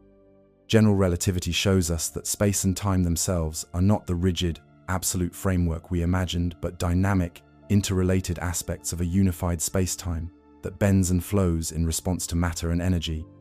The phenomenon of quantum entanglement is particularly suggestive in this context. When two particles become entangled, their properties become correlated in ways that can't be explained by classical physics. Measure one particle, and you instantly know something about the other, no matter how far apart they are. Einstein called this spooky action at a distance and was troubled by its implications, but numerous experiments have confirmed its reality. This suggests a non-local connection between apparently separate parts of the universe, a deeper unity underlying the apparent diversity of distinct objects in space. The more we learn about the universe, the more it appears that distinctions we once thought absolute between matter and energy, space and time, even between something and nothing, are relative, contextual, or emergent rather than fundamental. At the deepest levels, reality seems less like a collection of separate objects in empty space and more like a unified field of interrelated processes, a seamless whole in which our familiar categories are useful approximations rather than absolute truths. The physicist David Deutsch has proposed that reality ultimately consists of information rather than matter or energy in the conventional sense. In this view, the physical universe is a kind of computational process, with the laws of physics representing algorithms that determine how information states evolve. If reality is fundamentally informational, then the boundaries we perceive between objects or between ourselves and the world might be features of how information is organized and processed, rather than absolute divisions in reality itself. The emergence of complexity theory and chaos theory in recent decades has further undermined the notion of clear boundaries and separations in nature. Complex systems, from weather patterns to ecosystems to economies, exhibit properties that can't be reduced to the properties of their individual components. They involve feedback loops, non-linear interactions, and emergent behaviors that transcend simple categories of inside and outside, part and whole. The universe itself can be seen as the ultimate complex system, with patterns emerging at every scale from the quantum to the cosmic. Consider the fish analogy once more, but from a slightly different angle. If a fish were to ask, "What is beyond the ocean?" it would be asking a question based on a limited understanding of its world. The fish has no concept of land, air, or the myriad environments that exist beyond its aquatic home. Its question reveals more about the limitations of its perspective than about the true nature of reality. The 20th century Austrian philosopher Ludwig Wittgenstein addressed such conceptual confusions in his famous statement, "The limits of my language mean the limits of my world." When we ask about escaping the universe, we may be bumping up against the limits of our conceptual language, trying to formulate a question that our linguistic and cognitive frameworks aren't equipped to handle coherently. Similarly, when we ask about escaping the universe, we may be revealing the limitations of our conceptual framework, rather than identifying a genuine possibility. Our concepts of inside and outside, so useful for navigating everyday experience, may simply not apply to the universe as a whole. This doesn't mean we should stop questioning or exploring. Quite the contrary, it invites us to refine our questions and expand our explorations. Instead of asking how to escape the universe, we might ask, how can we access aspects of reality currently hidden from our perception? How can we transcend the limitations of our current mode of consciousness? How can we more fully realize our intrinsic unity with the cosmos? These questions point not outward, toward some hypothetical realm beyond the universe, but inward and deeper, toward more fundamental levels of the reality we already inhabit. They suggest that what we're really seeking isn't escape, but expansion of awareness, understanding, and being. The philosopher and mathematician Alfred North Whitehead developed what he called a philosophy of organism, seeing reality as composed not of static substances but of dynamic, interconnected processes. In this view, everything that exists is continuously becoming rather than simply being. The universe isn't a fixed container, but an ongoing creative advance, a process of becoming in which we actively participate. Our deepest fulfillment comes not from escaping this process, but from aligning ourselves with it, contributing to its creative unfolding. The universe, after all, is not the oppressive prison we sometimes imagine it to be. It's the vast, awe-inspiring context of our existence, the source of all possibility, the wellspring of all beauty and meaning. It's not something we need to escape from, but something we are invited to explore and experience more fully, from the subatomic realm to the cosmic scale, from the most fundamental laws to the most complex emergent phenomena. And perhaps most profoundly, it's not something separate from us, but something we participate in and contribute to. As conscious beings, we are the universe's way of knowing itself, of reflecting on its own nature and possibility. Our questions, our explorations, our moments of wonder and insight are not separate from the cosmos, but are among its most remarkable manifestations. The physicist and philosopher Erwin Schrödinger, one of the founders of quantum mechanics, expressed this perspective eloquently. The total number of minds in the universe is one. In fact, consciousness is a singularity phasing within all beings. Our individual consciousnesses might be like different facets of a single underlying awareness, different perspectives from which the universe experiences itself. In this light, the desire to escape the universe can be seen as a distorted expression of a deeper longing, the longing to transcend the limitations of our current perspective, to experience reality more directly and completely, to realize our essential unity with all that is. This longing doesn't need to be abandoned, but redirected toward what might actually fulfill it. The 13th century Persian poet Rumi expressed this redirection beautifully. You are not a drop in the ocean. You are the entire ocean in a drop. We don't need to escape the ocean of existence because we are already the ocean, locally expressed. Our task is not to get out, but to realize what we already are. This perspective doesn't provide a technological solution or a physical method for cosmic escape. It doesn't offer a wormhole to traverse or a dimension to access. It's not about doing something, but about seeing differently, about recognizing the illusory nature of the conceptual framework that generated the question in the first place. And yet, this shift in perspective might offer its own form of liberation, not from the universe, but from the sense of separation from it that underlies our desire to escape. If we are not imprisoned within the universe, but are the universe experiencing itself from a particular vantage point, then we are already free in the most fundamental sense. We don't need to go anywhere because, at the deepest level, we are already everywhere. We don't need to become anything because we are already everything, locally manifested. This recognition doesn't negate the value of scientific exploration or technological advancement. We may still develop methods to traverse vast cosmic distances, to manipulate space-time in previously unimagined ways, to access dimensions or aspects of reality currently hidden from us. But these developments would represent not an escape from the universe, but a deeper exploration and experience of what it actually is. Nor does this perspective devalue the genuine insights of religious and spiritual traditions that speak of transcendent realms or states beyond ordinary reality. These may well point to aspects of existence that transcend our current understanding or experience, but they need not be seen as places outside the universe, so much as deeper levels of the one reality that encompasses all being. The anthropologist and systems theorist Gregory Bateson suggested that what we call the sacred or divine might be the pattern which connects all living things, the meta-pattern that unites the diverse patterns of existence. From this perspective, spiritual experiences wouldn't involve transcending the universe, but rather perceiving more clearly the interconnected whole that we're already part of. In the end, the illusion of outside invites us to rethink not just our question about escaping the universe, but our entire relationship to existence. It suggests that the boundaries we perceive between inside and outside, self and world, may be provisional constructs of our limited perspective rather than fundamental features of reality. And it offers the liberating possibility that what we seek through escape might already be available through a more profound recognition of what we and the universe truly are. As we conclude this chapter, let's return to our fish one last time. Imagine that rather than seeking to escape the ocean, Our fish gradually comes to realize that it is not separate from the water, but is the water in a particular form, flowing and dancing in the currents of life. With this realization, its question transforms. It no longer asks, "How can I escape the ocean?" but rather, "How can I more fully experience the ocean that I am?" And in that transformation lies a freedom more profound than any escape could offer.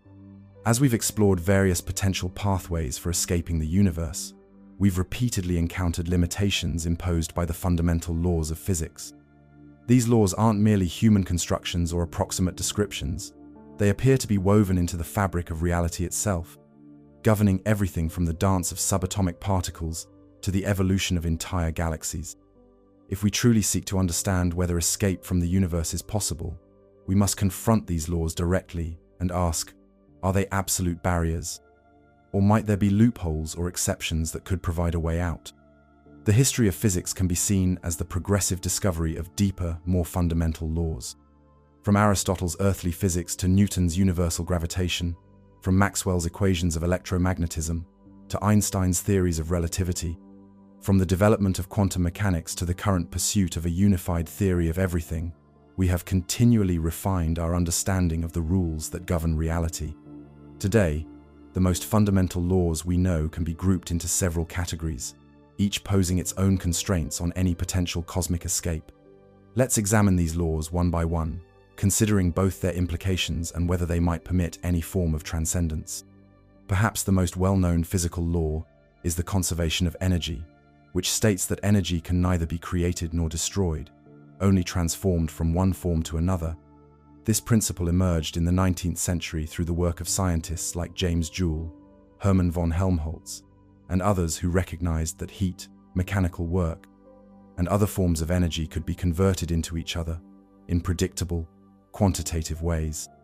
On the surface, energy conservation might seem to prevent any form of cosmic escape. If our universe is a closed system with a finite amount of energy, how could anything ever leave it? All processes within the universe must maintain the total energy balance. Nothing gets something for nothing. Any mechanism for escaping the universe would appear to violate this fundamental accounting. However, there are theoretical scenarios where energy conservation becomes more nuanced.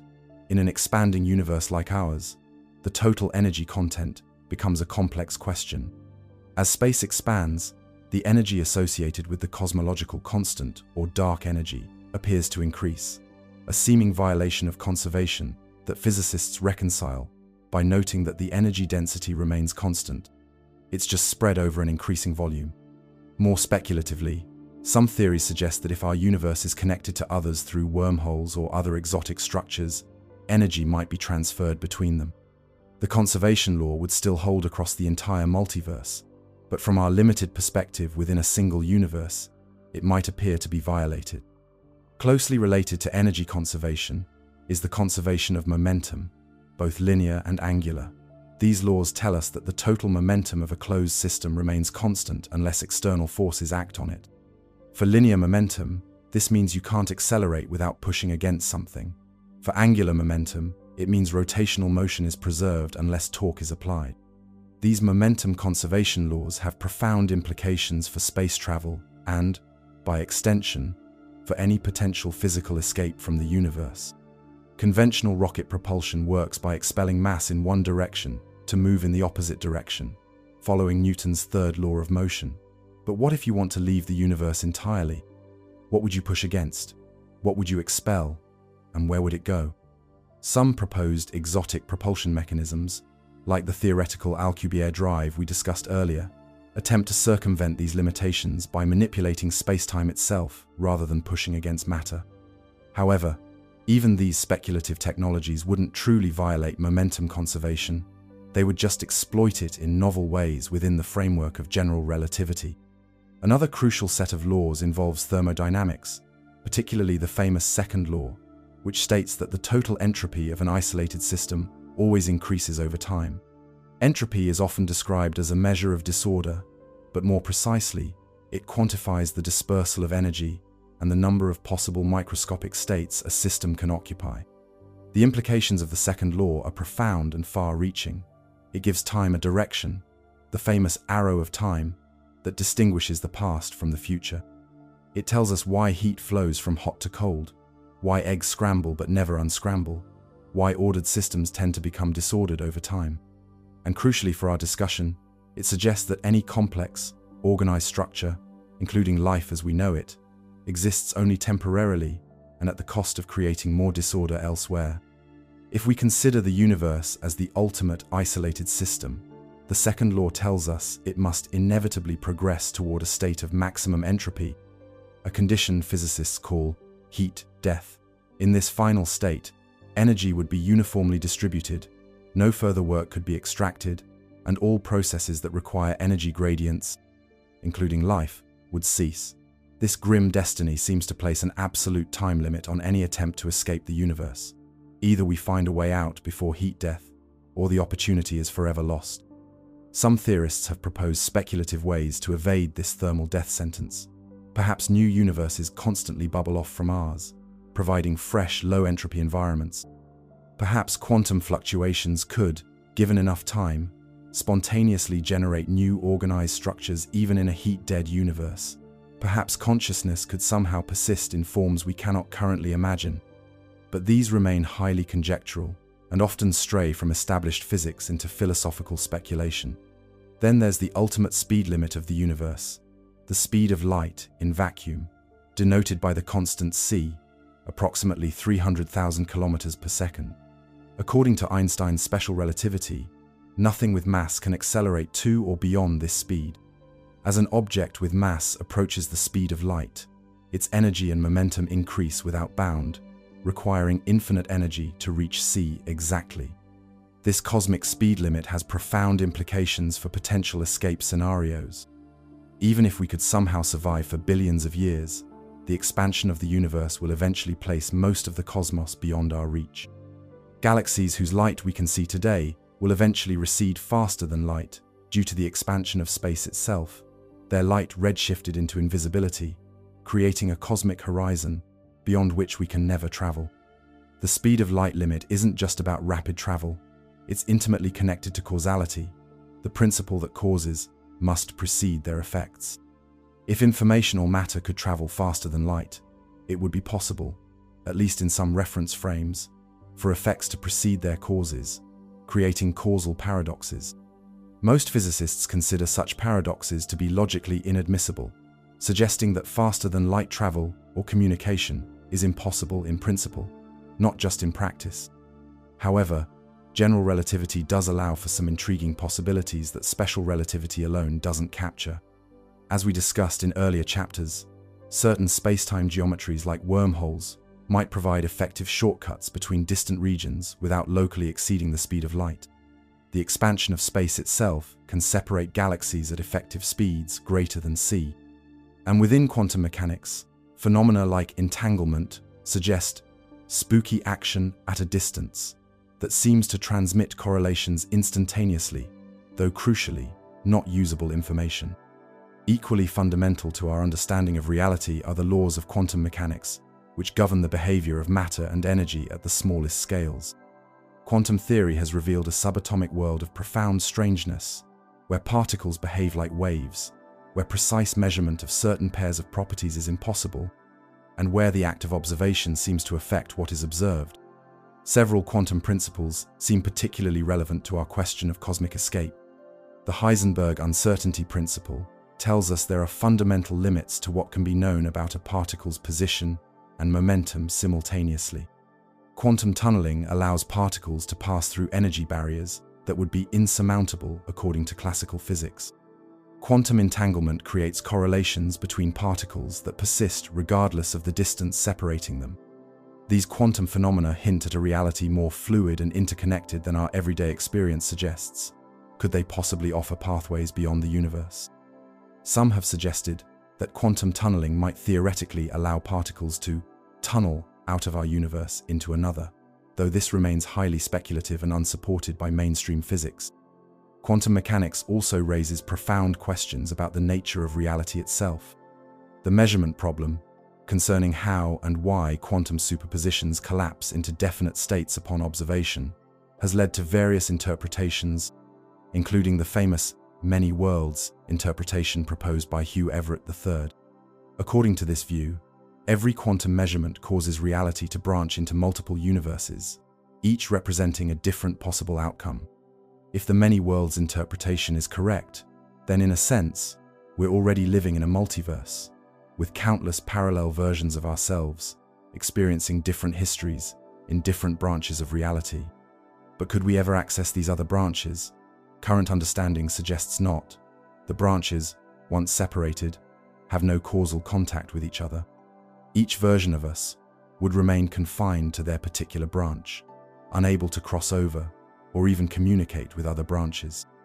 Even more fundamental than these specific laws are the symmetries and conservation principles that underlie them. According to Noether's theorem, developed by mathematician Emmy Noether in 1915, every symmetry in nature corresponds to a conservation law. The symmetry of time translation invariance gives us conservation of energy. Spatial translation invariance gives us conservation of momentum. Rotational invariance gives us conservation of angular momentum. These deep connections suggest that the conservation laws aren't arbitrary restrictions but fundamental aspects of how symmetrical our universe is. Any attempt to transcend these laws would require breaking the corresponding symmetries, which might be impossible in principle. Consider the implications. If energy conservation stems from the uniformity of time, then to violate energy conservation would require stepping outside of time itself, or into a realm where time behaves fundamentally differently. If momentum conservation stems from the uniformity of space, then violating it would require accessing a domain where space itself has different properties. This perspective transforms our question. Perhaps escaping the universe isn't about physical travel at all, but about transcending the dimensional and symmetrical framework that defines our reality. But is such transcendence possible, even in principle? The laws we've discussed so far are those that govern the behavior of matter, energy, space, and time within our universe.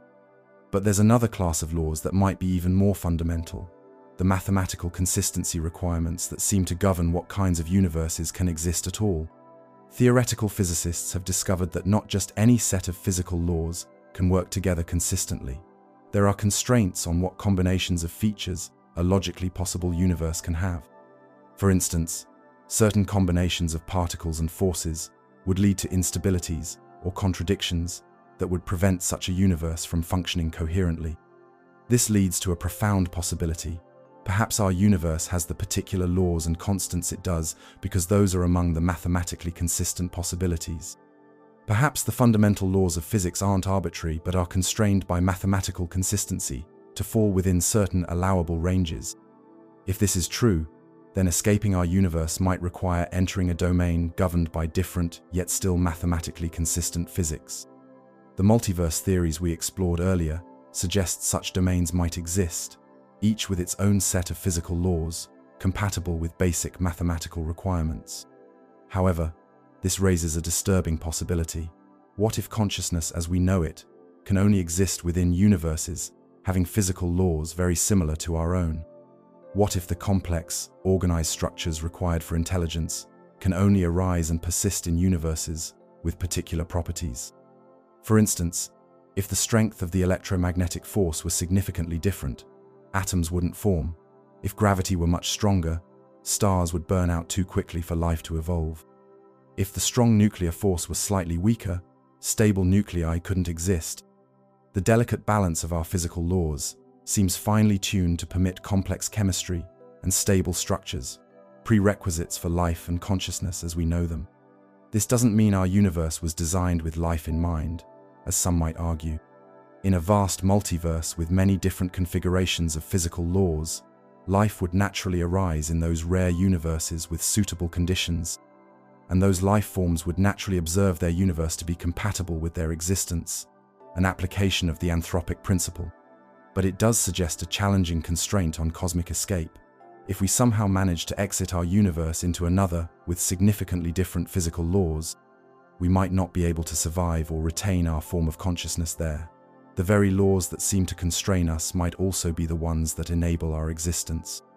This brings us to what might be the most fundamental constraint of all, the requirement for a conscious observer. In a profound sense, the universe as we know it, with all its laws and contents, is inseparable from our observation of it. This isn't to say reality is merely a subjective construct, but rather that our knowledge of reality is inextricably tied to our capacity to observe and measure it. Quantum mechanics makes this connection explicit through the measurement problem.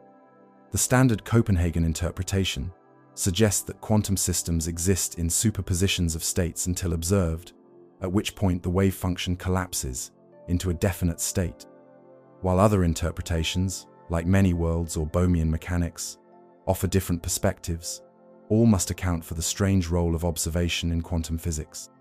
This observer dependence raises an intriguing possibility. Perhaps the ultimate escape from the universe lies not in physically traveling beyond its boundaries, but in transforming our mode of observation. If the universe as we know it is partly constituted by how we observe it, then fundamentally changing our method of observation might reveal aspects of reality currently hidden from us.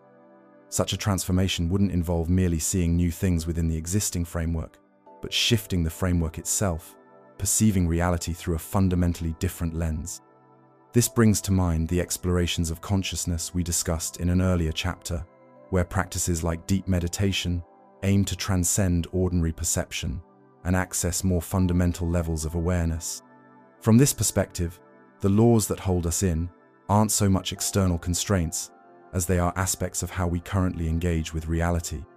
Transcending them might involve not breaking the laws but recognizing their contextual nature, seeing them as relative rather than absolute, as emergent rather than fundamental.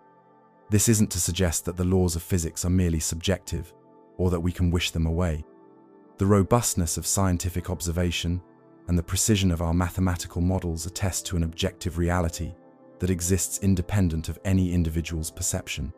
But it does suggest that our particular way of passing and experiencing that reality might be just one of many possible modes, and that others might reveal aspects of existence currently hidden from us. Consider the analogy of a fish born and raised in a small pond. To this fish, the pond is the entire universe, its boundaries absolute and its conditions universal. The fish has no concept of the vastly different environments that exist beyond the pond, oceans, rivers, even dry land. The laws it experiences, the constraints on its movement, the properties of water it takes for granted, all seem like immutable facts of reality. But if somehow the fish could be transformed, given the ability to breathe air and move on land, what was once an absolute boundary would become merely a transition between different domains. The laws of its pond universe wouldn't be violated so much as transcended, revealed as local conditions rather than universal constants. Might our position be analogous? Perhaps what we experience as the fundamental laws of physics are, in some broader context, merely the local conditions of our particular region or level of reality. Perhaps what seems like the entire universe to us is just a domain within a much larger and more diverse reality. This perspective doesn't provide a practical method for cosmic escape, but it does suggest that the question itself might need reformulation. Rather than asking how we might physically travel beyond the universe, we might ask how we could transform our mode of being to access aspects of reality currently beyond our perception. Such transformation might come through technological enhancement of our cognitive capacities, through evolution over vast timescales, through merging with artificial intelligence, or through the development of consciousness in ways we can currently barely imagine. Or it might come through the kinds of consciousness practices that contemplative traditions have explored for millennia, albeit with a scientific precision and technological augmentation those traditions lacked. The laws of physics, as we currently understand them, do indeed act as constraints, limiting what's possible within our universe. The conservation of energy and momentum, the directionality imposed by entropy, the cosmic speed limit of light, the probabilistic nature of quantum events, these all place bounds on what physical systems, including ourselves, can do. If escape from the universe requires violating these laws, then it may well be impossible. But if what we seek is access to broader aspects of reality, domains beyond our current perception, modes of existence not constrained by our current limitations, then perhaps the path forward lies not in breaking the laws but in transcending the framework from which they emerge. In the next chapter, we'll explore a related perspective, that the very notion of outside the universe might be based on a fundamental misconception, an illusion born from our tendency to think of the universe as a container within some larger context, rather than as the totality of what exists. In our exploration of possible escapes from the universe, we now turn to some of the most enigmatic objects in the cosmos: black holes. These gravitational behemoths, regions where space and time are so severely warped that nothing, not even light, can escape their pull, have long captured both scientific and popular imagination. Could these cosmic singularities, these punctures in the fabric of space-time, potentially serve as gateways to somewhere else? The modern concept of black holes emerged from Einstein's general theory of relativity. In 1916, just months after Einstein published his groundbreaking theory, the German physicist Karl Schwarzschild found a solution to Einstein's equations that described the space-time around a perfectly spherical mass. This solution contained a peculiar feature.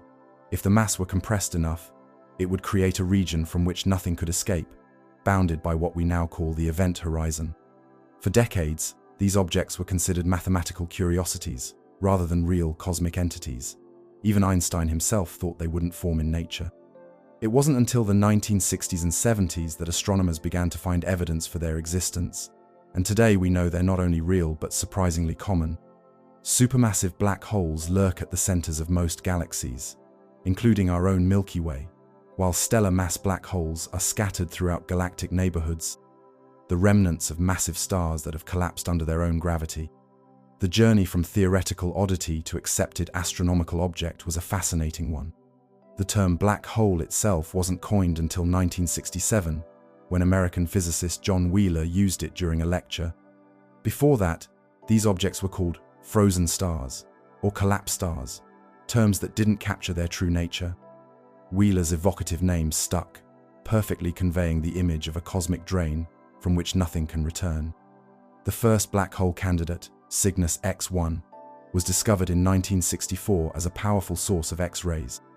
Astronomers realized that these X-rays were likely produced by extremely hot gas, spiraling into an invisible companion orbiting a blue supergiant star. Only a black hole could explain the observations, an object massive enough to produce such powerful gravitational effects, yet emit no light of its own. Since then, astronomers have identified numerous black holes, from stellar mass ones, with a few times the mass of our Sun, to supermassive giants, millions or billions of times more massive. In 2019, the Event Horizon Telescope collaboration released the first direct image of a black hole's shadow, capturing the silhouette of the supermassive black hole at the center of galaxy M87. This breakthrough provided visual confirmation of these extraordinary objects. When we observe black holes from the outside, as astronomers do, we can only see their effects on surrounding matter and space-time. The black hole itself emits no light, hence the name. But matter falling into a black hole can become extraordinarily hot and radiate intensely before crossing the event horizon, the point of no return. This is how we detect black holes indirectly, by observing the telltale radiation from their accretion disks and jets.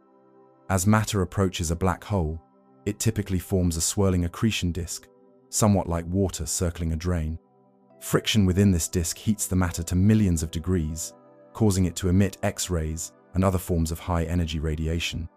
Some black holes also launch powerful jets of particles moving at nearly the speed of light, extending thousands of light-years into space. These jets arise from complex interactions between the black hole's intense gravity, magnetic fields, and the surrounding matter. But what happens when matter crosses the event horizon? What lies beyond this boundary? According to classical general relativity, the answer is both simple and profoundly disturbing. A singularity, a point where the curvature of space-time becomes infinite and the known laws of physics break down. All matter that falls into a black hole is inexorably drawn toward this central singularity, crushed to infinite density as it approaches. The event horizon itself is not a physical surface, but a boundary in space-time. From the perspective of an outside observer, strange things happen near this boundary. Time appears to slow down for objects approaching the event horizon, a phenomenon called gravitational time dilation.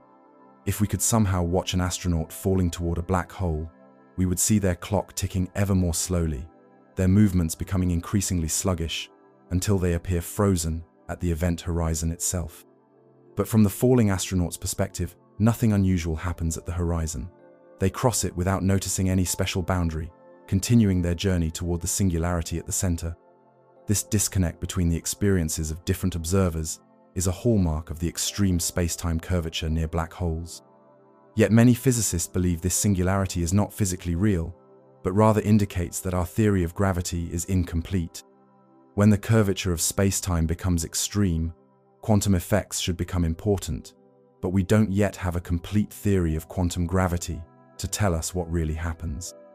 This uncertainty at the heart of black holes has led to speculation about whether they might connect to other regions of space-time, or even to other universes.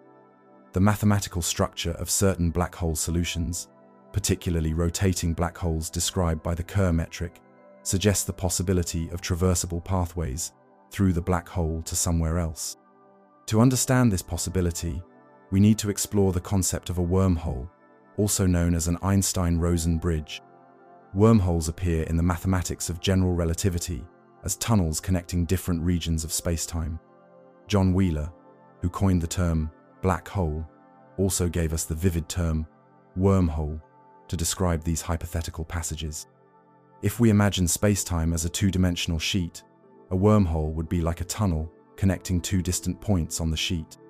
Instead of traveling the long way across the surface, you could take a shortcut through the tunnel. Of course, real space-time has three spatial dimensions plus time, making the actual geometry much harder to visualize, but the principle is similar. In the simplest case, a wormhole might connect two distant regions of our own universe, potentially providing a shortcut across vast cosmic distances. More speculatively, wormholes might connect to entirely different universes within a larger multiverse structure. The connection to black holes comes from the realization that the extreme warping of space-time near a black hole singularity might, in theory, punch through to another region. In 1935, Einstein and physicist Nathan Rosen published a paper describing what we now call the Einstein-Rosen bridge, a particular wormhole solution that arises naturally in the mathematics of black holes. Einstein and Rosen weren't actually trying to create a model for interstellar travel. They were attempting to create a mathematical model of elementary particles using the tools of general relativity. Their solution described a bridge connecting two identical sheets of space-time, essentially a wormhole connecting two black holes. However, this original Einstein-Rosen bridge would collapse so quickly that nothing could travel through it, making it useless as a practical passageway. This connection is often illustrated using what's called a Penrose diagram, named after physicist Roger Penrose, who developed this way of visualizing space-time. Penrose diagrams are remarkable tools that compress infinite space-time into a finite picture, allowing us to see the causal structure and event horizons clearly. In a Penrose diagram of a simple black hole, infalling matter approaches the singularity, where space-time seemingly ends. But in more complex solutions, particularly for rotating black holes, the diagram suggests a passage to another region. The interior structure of rotating black holes is particularly intriguing. Theoretical physicist Roy Kerr found the solution for rotating black holes in 1963, and this Kerr metric reveals a complex interior structure. Instead of a point singularity, rotating black holes should contain a ring singularity, and the space-time near this ring has bizarre properties. In principle, an object might pass through the center of the ring without encountering the singularity at all, potentially emerging somewhere else. All real black holes in our universe should be rotating to some degree due to the conservation of angular momentum during their formation. This means that the Kerr solution is more physically relevant than the simpler Schwarzschild solution for non-rotating black holes. The Kerr solution introduces a fascinating feature called the ergosphere, a region outside the event horizon where space-time itself is dragged along in the direction of the black hole's rotation. Within this region, it becomes impossible for any object to remain stationary relative to distant stars. Everything must rotate with the black hole to some extent.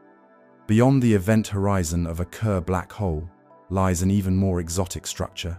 There's an inner horizon called the Cauchy horizon, beyond which the future becomes unpredictable, even in principle.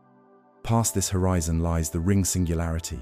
Unlike the point singularity of a Schwarzschild black hole, which cannot be avoided by anything falling in, the ring singularity of a Kerr black hole could theoretically be avoided by an object passing through the center of the ring. This somewhere else could theoretically be another region of our universe.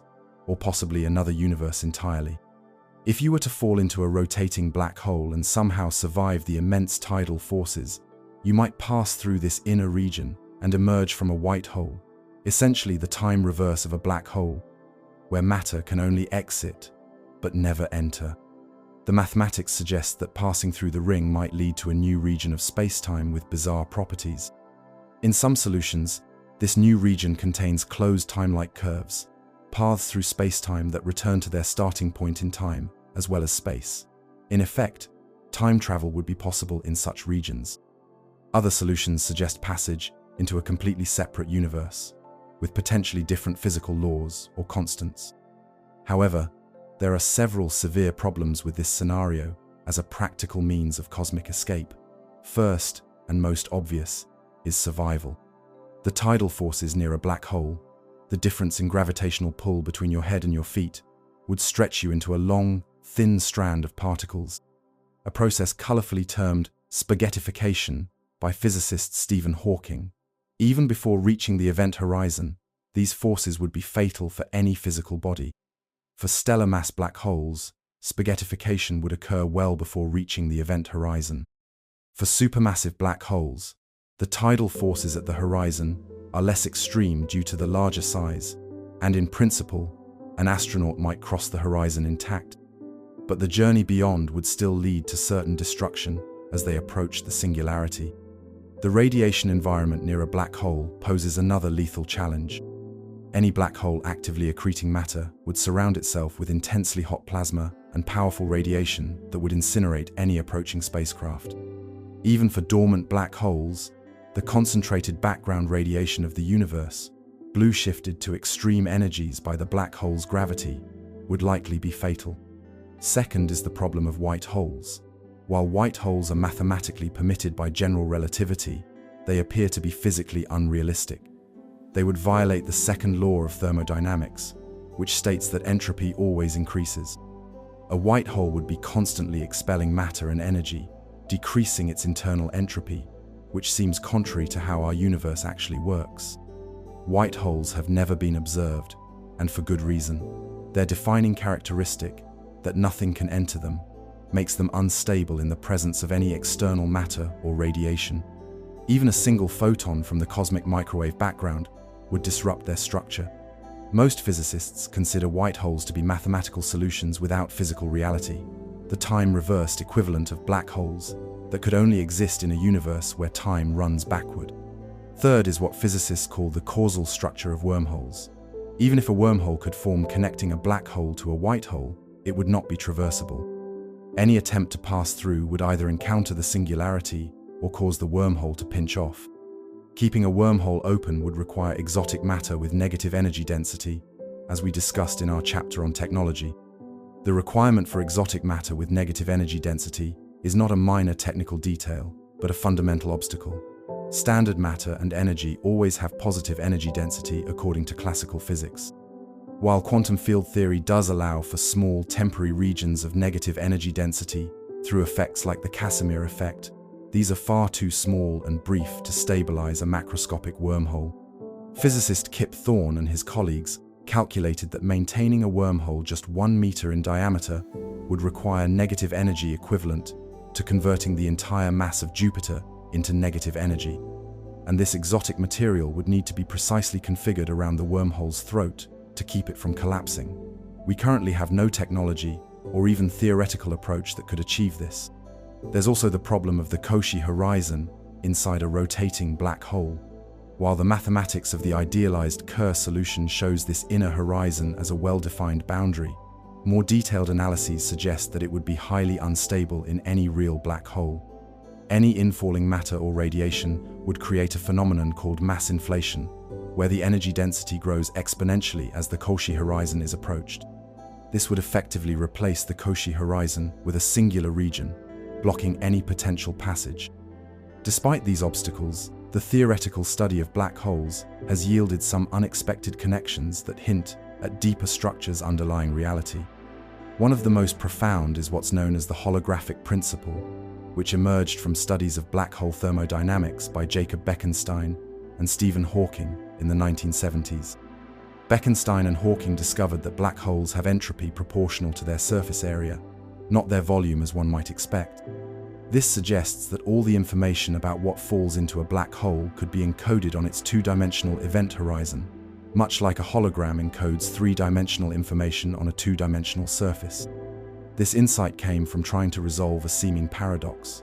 If black holes could swallow information, but ultimately evaporate through Hawking radiation, where would that information go?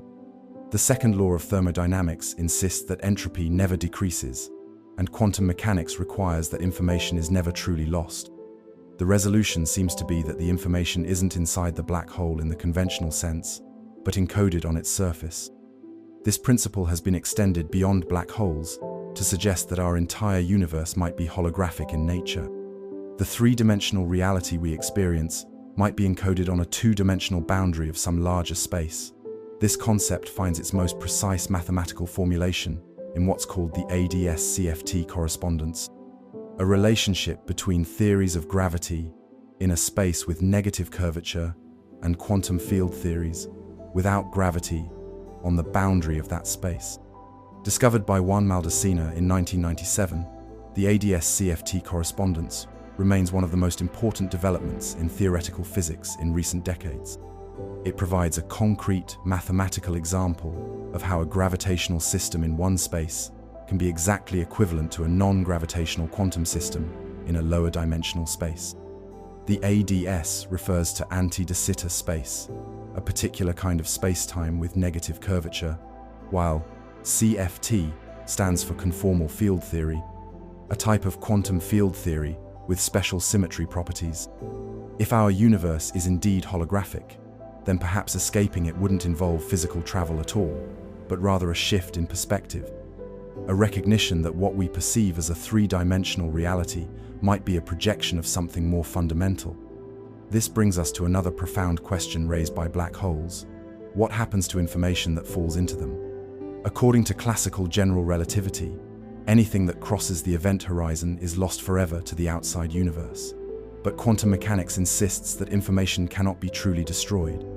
This conflict, known as the black hole information paradox, has driven theoretical physics for decades. Stephen Hawking's discovery that black holes should emit radiation, now called Hawking radiation, only deepened the paradox. If black holes can evaporate over time through this radiation, what happens to the information they've swallowed? Hawking radiation arises from quantum effects near the event horizon. According to quantum field theory, the vacuum constantly produces pairs of virtual particles that quickly annihilate each other. Near a black hole's event horizon, one particle might fall in while the other escapes, appearing to an outside observer as radiation emitted by the black hole. This process gradually reduces the black hole's mass, leading to its eventual evaporation. Initially, Hawking himself believed that the information swallowed by a black hole was permanently lost, which would violate a fundamental principle of quantum mechanics. This led to heated debates among physicists, famously including a bet between Hawking and John Preskill, with Hawking arguing for information loss and Preskill for information preservation. Recent theoretical work suggests that information isn't truly lost. It may be preserved in subtle quantum correlations in the Hawking radiation, or it might be stored in complex ways at or near the event horizon. Some theorists propose that matter never actually crosses the event horizon from the perspective of an outside observer, instead becoming encrypted in a complex quantum state at the horizon itself. The resolution may lie in subtle quantum entanglement between the Hawking radiation particles emitted at different times.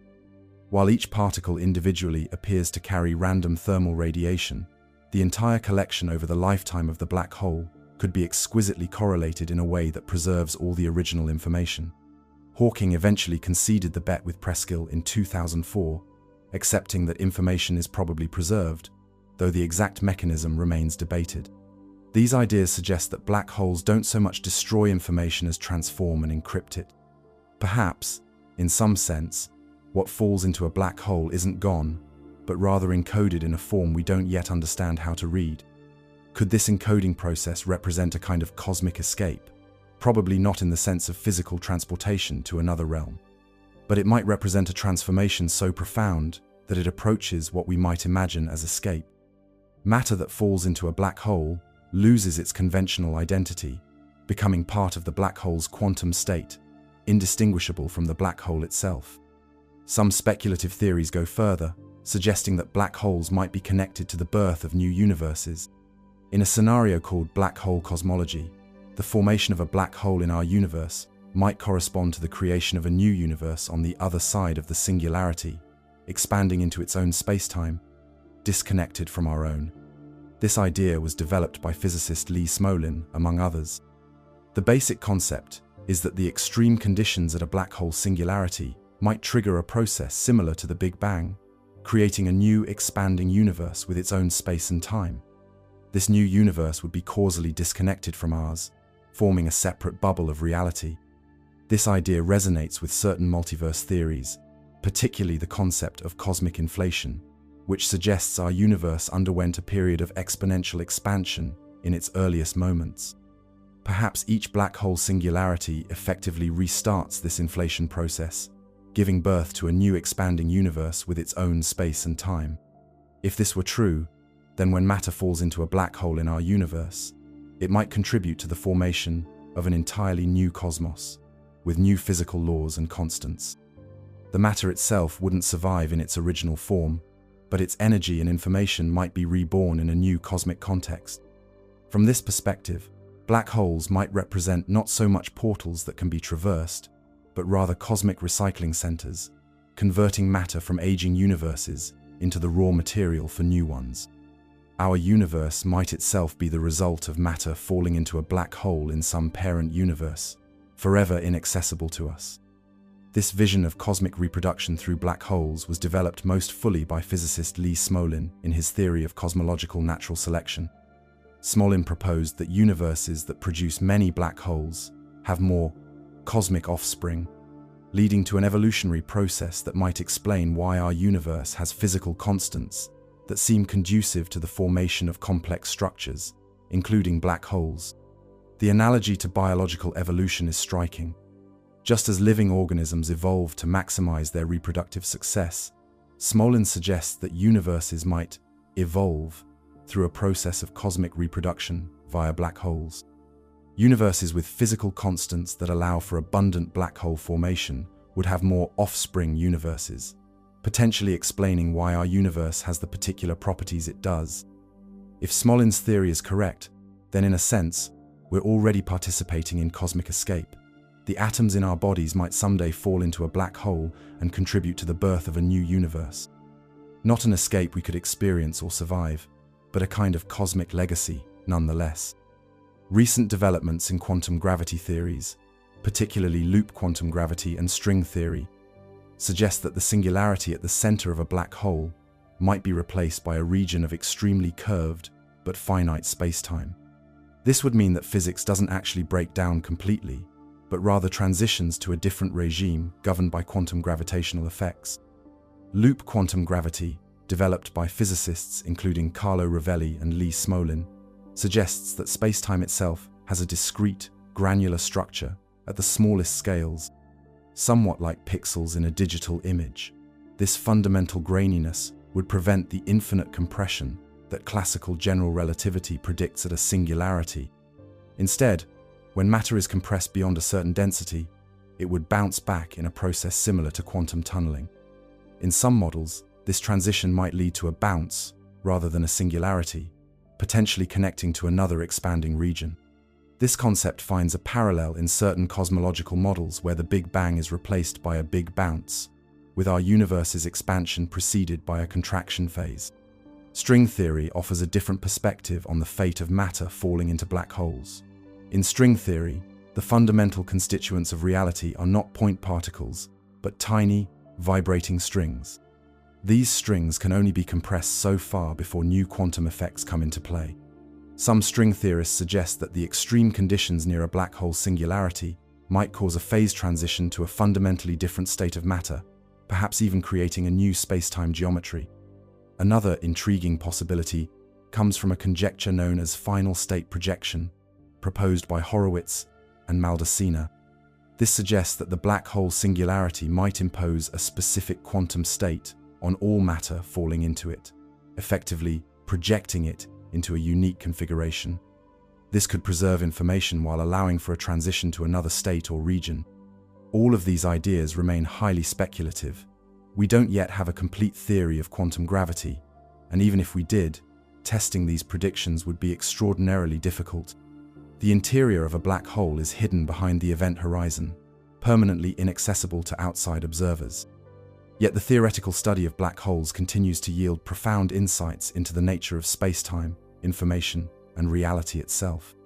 Black holes sit at the intersection of our best theories of physics, general relativity, and quantum mechanics, revealing the tensions between these frameworks and hinting at a deeper understanding yet to come. The seemingly paradoxical properties of black holes, like the information paradox and the holographic principle, have driven theoretical physics to new frontiers. They've sparked developments in string theory, loop quantum gravity, and thermodynamics, and they've deepened our understanding of concepts like entropy, information, and the fundamental nature of spacetime.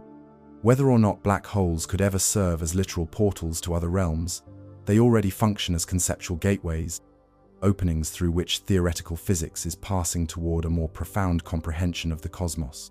They remind us that the universe may be stranger and more marvelous than our intuitions suggest, with secrets hidden in the most extreme environments nature provides. As objects of both scientific inquiry and philosophical contemplation, black holes embody the spirit of our greater question about escaping the universe. They represent boundaries of knowledge, regions where our understanding falters, and beyond which might lie revelations we can currently only dimly imagine. Perhaps the most profound aspect of black holes is how they challenge our notions of finality and boundary.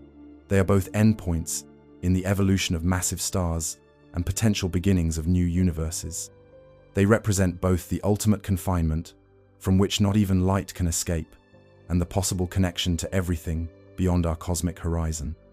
In their contradictions and mysteries, they mirror our own questioning about the limits of the universe and what might lie beyond.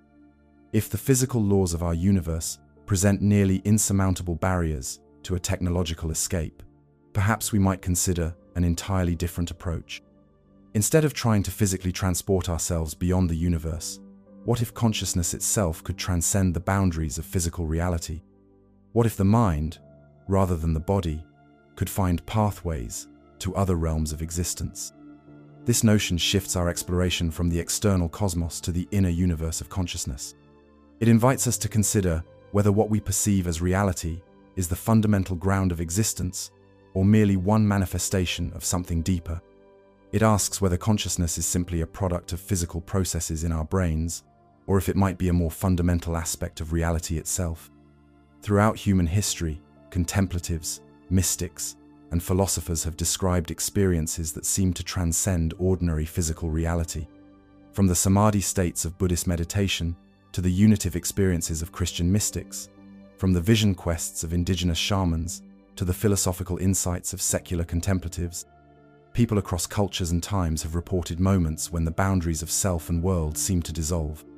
These experiences are often described in terms that sound remarkably like escaping the universe, transcending the ordinary limits of perception, accessing realms beyond space and time, encountering forms of being that don't conform to physical laws. But are these genuine glimpses beyond our universe, or simply altered states of the physical brain? Modern neuroscience has made remarkable progress in understanding how the brain generates our experience of consciousness. When we perceive colors, feel emotions, or have thoughts, specific patterns of neural activity can be observed in different regions of the brain. Alter these patterns through injury, drugs, or electrical stimulation, and the experience of consciousness changes accordingly. From this perspective, what mystics describe as transcendent experiences might simply be unusual brain states. The feeling of unity with all things could be the temporary quieting of brain networks involved in self-representation. The sense of accessing higher dimensions might reflect unusual activity in spatial processing regions. The experience of timelessness could arise from disruption in brain areas that track temporal sequences. However, some philosophers and scientists suggest that this reductive view might not capture the full picture. The hard problem of consciousness, first articulated by philosopher David Chalmers, points to the difficulty of explaining why physical processes in the brain give rise to subjective experience at all. How does the firing of neurons, a physical process, somehow create the subjective feeling of seeing red, tasting sweetness, or experiencing happiness? This gap between physical descriptions and subjective experience has led some thinkers to consider more radical possibilities. Perhaps consciousness isn't produced by the brain, but rather is a fundamental feature of reality that the brain somehow accesses or channels. In this view, often called panpsychism, consciousness is not something that emerges at a certain level of physical complexity, but is present in some form at all levels of reality. Philosophers Thomas Nagel and Galen Strawson have argued that consciousness might be an intrinsic aspect of physical reality, not reducible to non-conscious components. Physicist Roger Penrose and anesthesiologist Stuart Hameroff have proposed that quantum processes in brain cells might allow consciousness to tap into more fundamental levels of reality. If any version of these theories is correct, it raises intriguing possibilities. If consciousness is more fundamental than the physical universe as we perceive it, perhaps it could in some sense transcend the universe. Maybe what we experience as physical reality is just one configuration or manifestation of a deeper conscious substrate. This brings us to another profound question. What if our universe is not the fundamental reality, but rather a kind of simulation or construct? This idea has ancient precedents in philosophical traditions like Hinduism's concept of Maya, the illusory nature of perceived reality. But it has gained new traction in contemporary thought through what's known as the simulation hypothesis. Philosopher Nick Bostrom formalized this concept in 2003, suggesting that if technological civilizations like ours continue to advance, they might eventually create simulations of entire universes, complete with conscious inhabitants who don't realize they're in a simulation. If this is possible, then statistically speaking, we are more likely to be living in such a simulation than in a base reality. The simulation hypothesis has attracted serious consideration from physicists, philosophers, and technologists. Some point to aspects of quantum mechanics, like the observer effect or the granularity of space and time, as possible evidence that our reality has the characteristics one might expect from a computed simulation. If we are in a simulation, then escaping the universe might mean something quite different than we initially imagined. It could involve discovering the underlying code of reality, finding exploits or backdoors in the system, or somehow communicating with whatever created the simulation. It would be less like traveling to another physical realm and more like awakening to a deeper level of existence. However, even if we are in a simulation, that doesn't mean escape would be possible or desirable. The simulation might be designed specifically to prevent such escape, or the outside might be so utterly different from our reality that our consciousness couldn't function or persist there. Another perspective comes from spiritual and mystical traditions that view ordinary reality as just one level or manifestation of a multi-layered cosmos. In these traditions, altered states of consciousness aren't just unusual brain states, but genuine access points to other dimensions of existence. Buddhist cosmology describes multiple realms of existence, from hellish domains to divine abodes, all accessible through the development of consciousness. Hindu traditions speak of lokas, various planes of existence that can be traversed through yogic practices. Shamanic traditions worldwide describe journeys to upper and lower worlds, facilitated by ritualized alterations of consciousness. From a scientific perspective, these descriptions could be dismissed as culturally influenced interpretations of altered brain states. But from within these traditions, they represent maps of reality as real and valid as our scientific cosmology, accessed through different methods. What if both perspectives contain partial truths? What if the physical universe described by science and the multiple realms described by mystical traditions are different ways of mapping the same multi-dimensional reality? Perhaps our ordinary consciousness is adapted to perceive just the physical dimension of existence, while altered states allow glimpses of other dimensions normally invisible to us. The psychedelic renaissance in scientific research provides an interesting case study. Substances like psilocybin, DMT, and LSD reliably induce experiences that users describe as accessing other dimensions or realms of existence.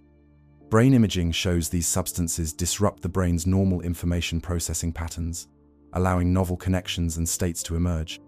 Are psychedelic experiences merely interesting disruptions of brain function, Or could they represent genuine access to aspects of reality normally filtered out by our ordinary consciousness?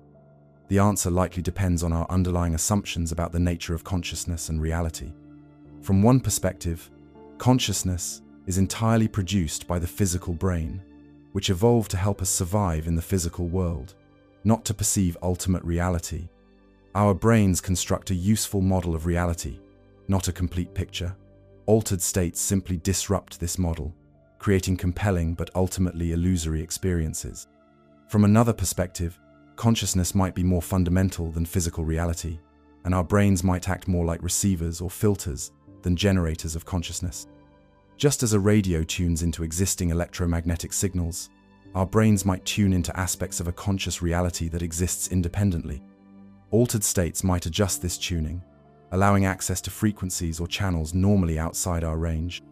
Dreams offer another interesting domain where consciousness seems to create entire worlds independent of physical reality.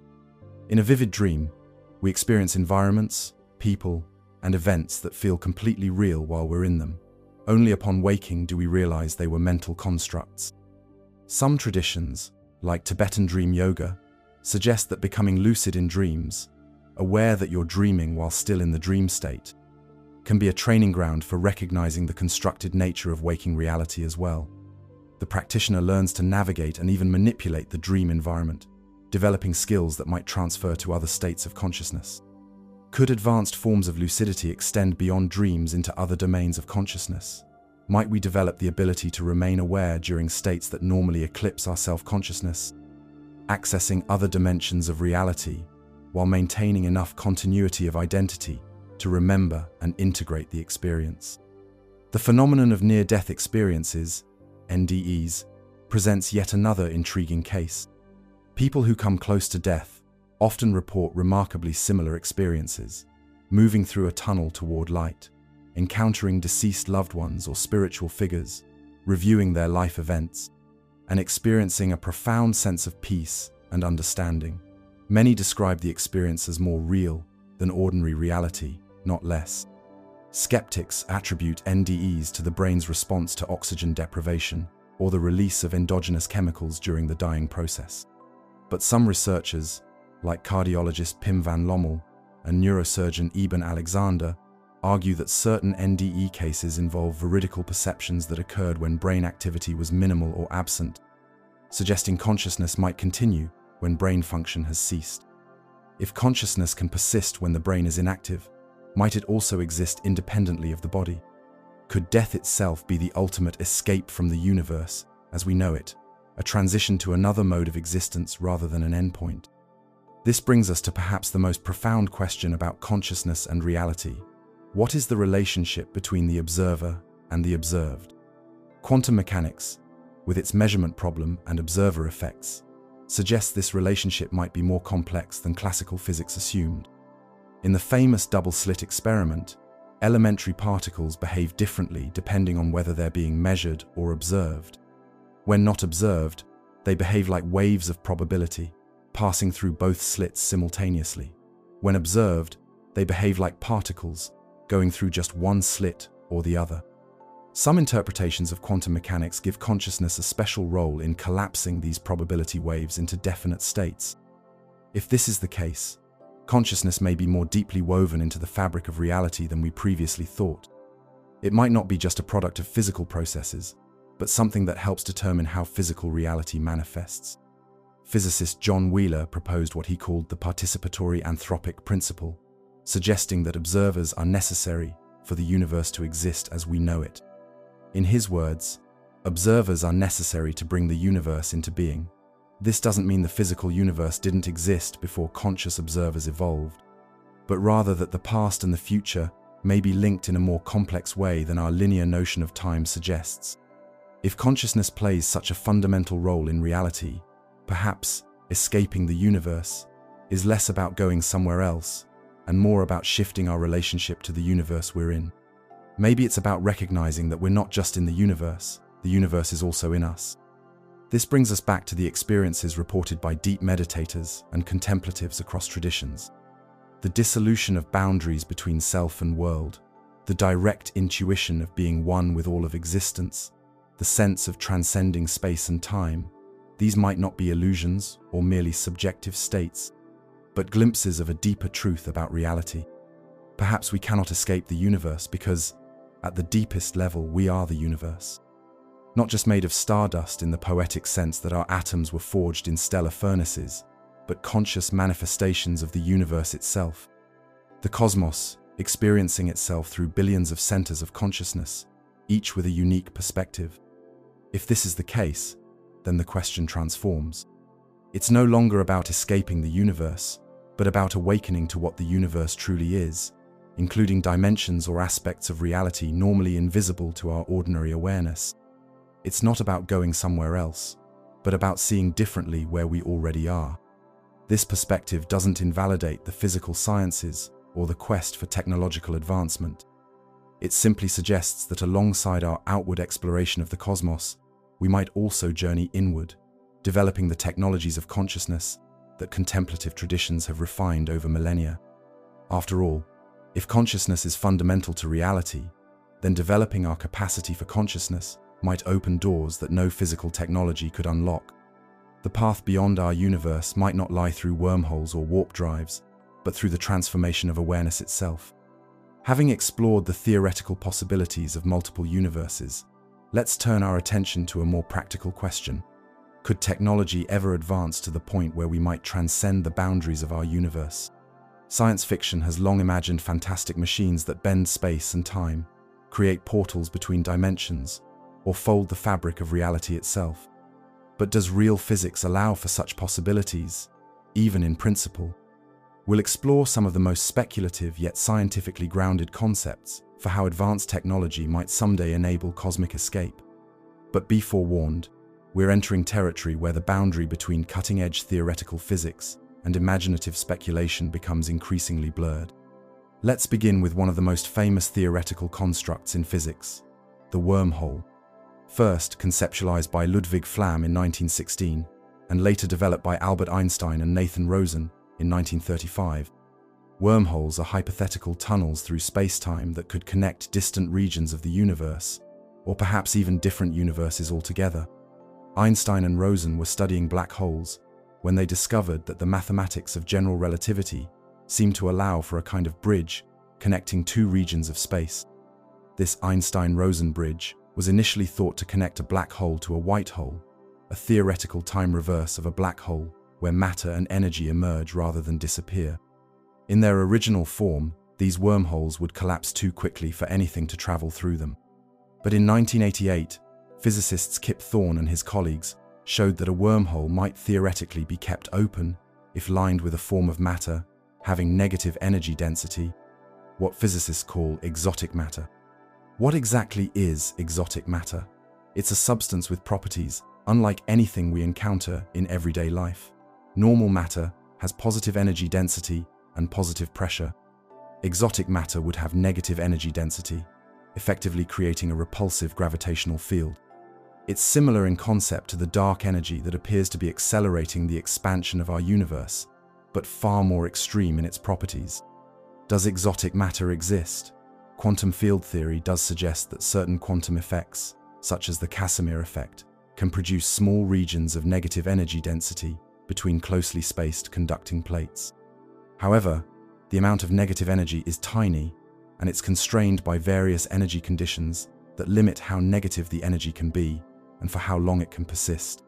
Even if sufficient exotic matter could somehow be harnessed, creating a traversable wormhole would require engineering on a cosmic scale.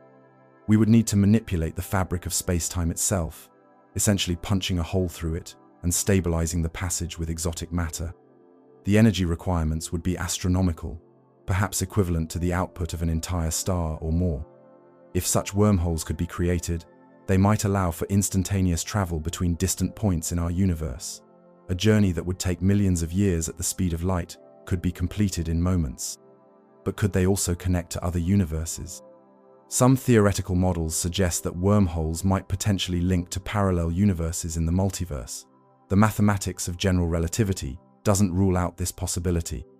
However, even if such connections are possible in principle, creating them intentionally would require a level of technological sophistication and understanding of physics far beyond our current capabilities.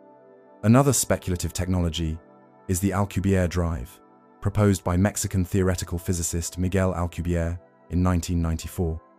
This concept doesn't involve tunneling through space-time, but rather warping space-time itself to achieve effective faster-than-light travel.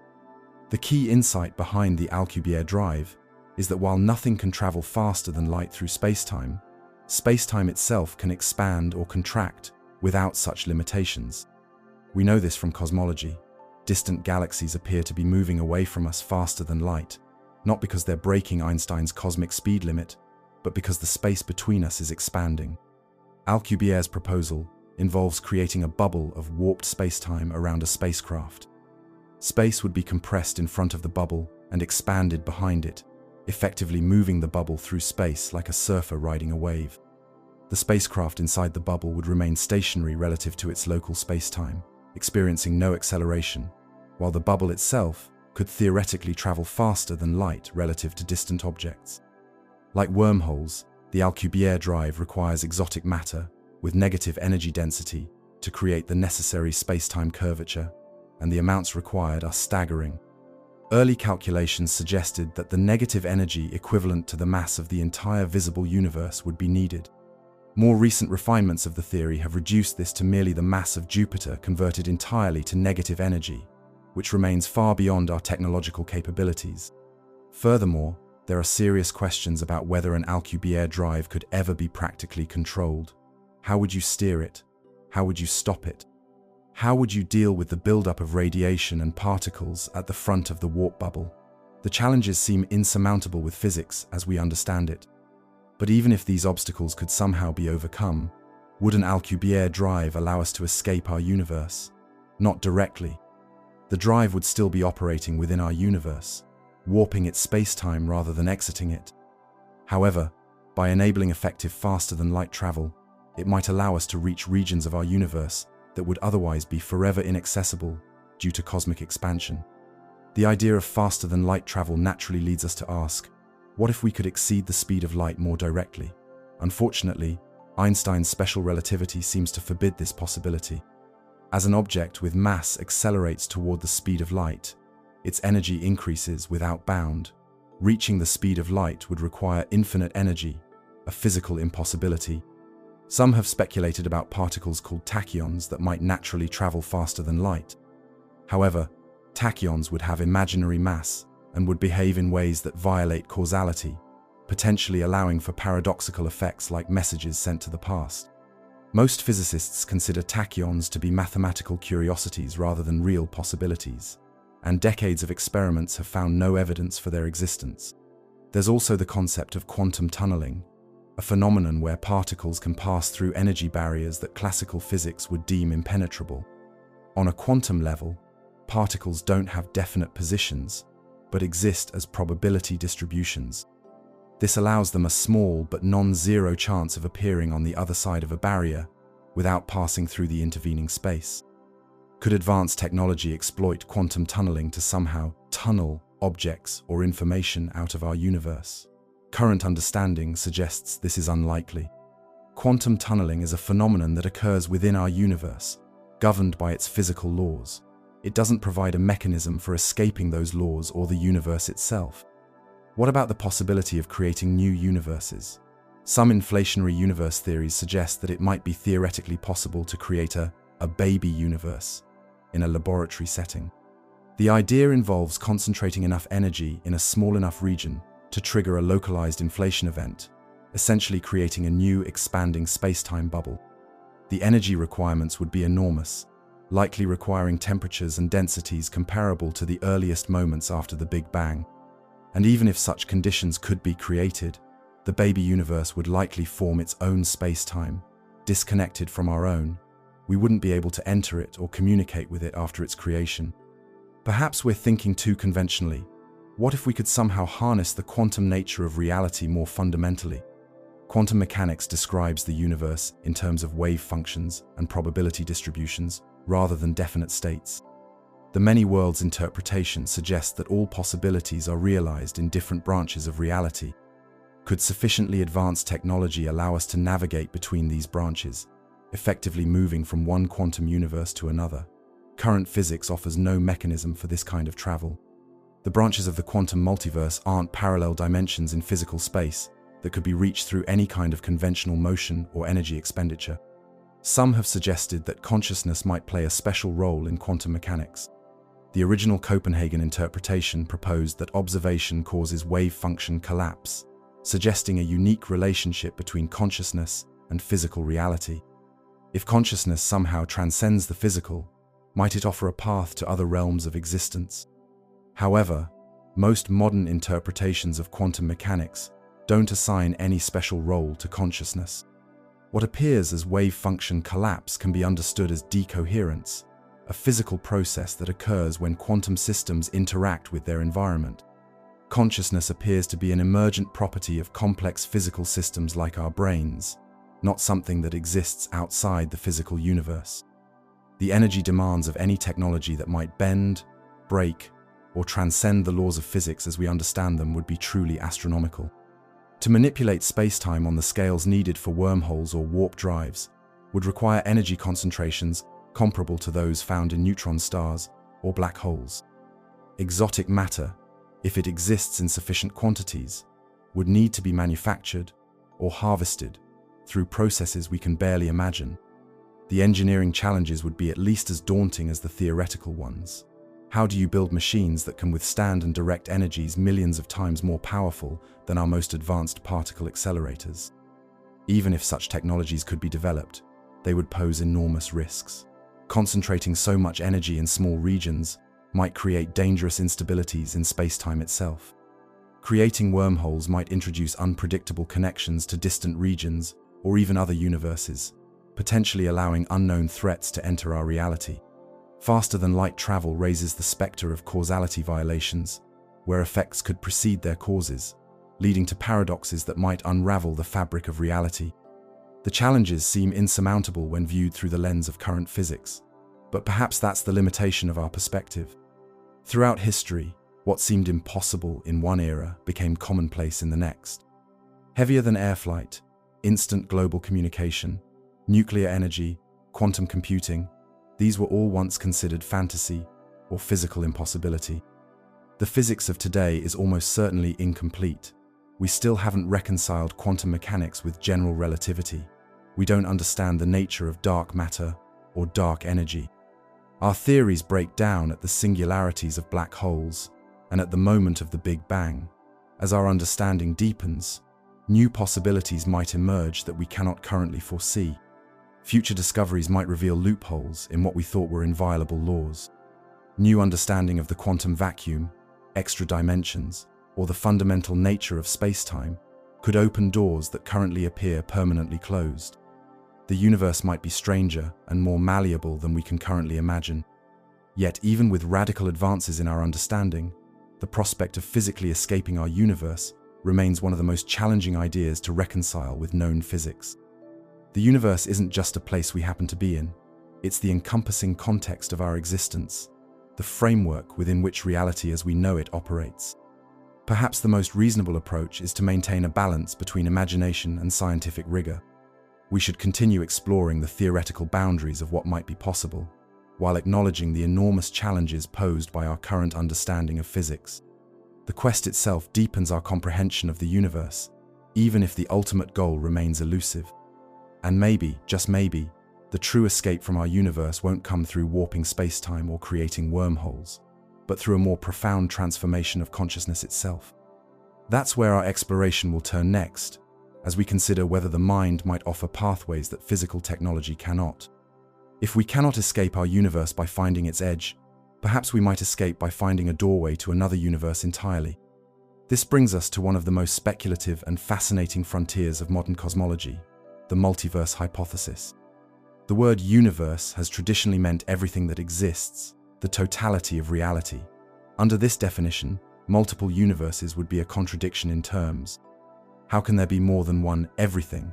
But in modern physics and cosmology, the meaning has shifted. Today, universe often refers to a single connected region of space-time, with its own physical constants and possibly even its own physical laws. Under this definition, the possibility of multiple universes becomes conceivable. But is there any scientific basis for believing other universes might exist? Surprisingly, several major theories in physics naturally give rise to multiverse scenarios. Let's explore a few of these possibilities. One of the most well-established multiverse theories emerges from cosmic inflation. According to inflation theory, the very early universe underwent a period of exponential expansion, doubling in size every tiny fraction of a second. This rapid growth smoothed out irregularities and can explain many observed features of our cosmos. But inflation has an interesting property. Once it starts, it's hard to stop completely. In what's called eternal inflation, most of the expanding space continues to inflate forever, while only small regions stop inflating and become what we might call bubble universes, like our own. In this scenario, our universe is just one bubble in an eternally inflating sea, with new bubbles constantly forming. Think of it like a pot of boiling water. The surface bubbles continuously, with new bubbles constantly forming, expanding, and popping. Each bubble is separate from the others, with its own interior space. In eternal inflation, each bubble would be an entire universe, with its own physical properties and evolutionary history. These other bubble universes would be completely separate from ours, expanding into their own regions of space that we cannot observe. They might have different densities of matter and energy, different distributions of galaxies, perhaps even slight variations in physical constants. The physicist André Linde, one of the pioneers of inflation theory, developed the concept of chaotic inflation in the 1980s. In this model, the inflating field can take different values in different regions, leading to bubble universes with potentially very different properties. Some might expand forever, others might collapse back on themselves. Some might have stars and galaxies like ours, others might be completely inhospitable to any form of life. Could we ever reach these other bubble universes? Unfortunately, the space between bubbles would still be inflating at an exponential rate, faster than any signal or spacecraft could travel. These other universes would be moving away from us faster than the speed of light, not because they're breaking Einstein's cosmic speed limit, but because the space between us is itself expanding so rapidly. There is a slim possibility, however, that different bubble universes might occasionally collide. If two expanding bubbles grew to touch each other, there might be some kind of interaction at the boundary. Physicists have speculated about whether such collisions might leave detectable signatures in the cosmic microwave background radiation, the afterglow of the Big Bang that permeates all of space. Several teams of astronomers have searched for these signatures, looking for circular patterns or unusual cold spots in the microwave background that might indicate a collision with another bubble universe. So far, no conclusive evidence has been found, but the search continues, and it represents one of the few ways we might potentially confirm the existence of other universes. Another type of multiverse comes from quantum mechanics, specifically the many worlds interpretation proposed by Hugh Everett in 1957. Quantum mechanics tells us that particles exist in states of superposition until measured, at which point they collapse into definite states. The classic example is Schrödinger's cat, a thought experiment devised by physicist Erwin Schrödinger in 1935. A cat is placed in a sealed box with a radioactive atom, a Geiger counter, and a vial of poison. If the atom decays, the Geiger counter detects it and triggers the release of the poison, killing the cat. According to quantum mechanics, until the box is opened and observed, the atom exists in a superposition of decayed and not decayed states. Consequently, the cat would exist in a superposition of alive and dead states. This seems absurd from our everyday perspective. How can a cat be both alive and dead? The traditional Copenhagen interpretation of quantum mechanics, developed by Niels Bohr and Werner Heisenberg, suggests that the act of observation causes the superposition to collapse into one definite state. The cat becomes either definitely alive or definitely dead when we open the box and look. But the many worlds interpretation takes a different approach. It suggests that this collapse is only apparent. Instead, reality branches at each quantum measurement, creating separate universes for each possible outcome. In the Schrödinger's cat scenario, when the box is opened, the universe splits into two versions, one where the cat is found alive and another where the cat is found dead.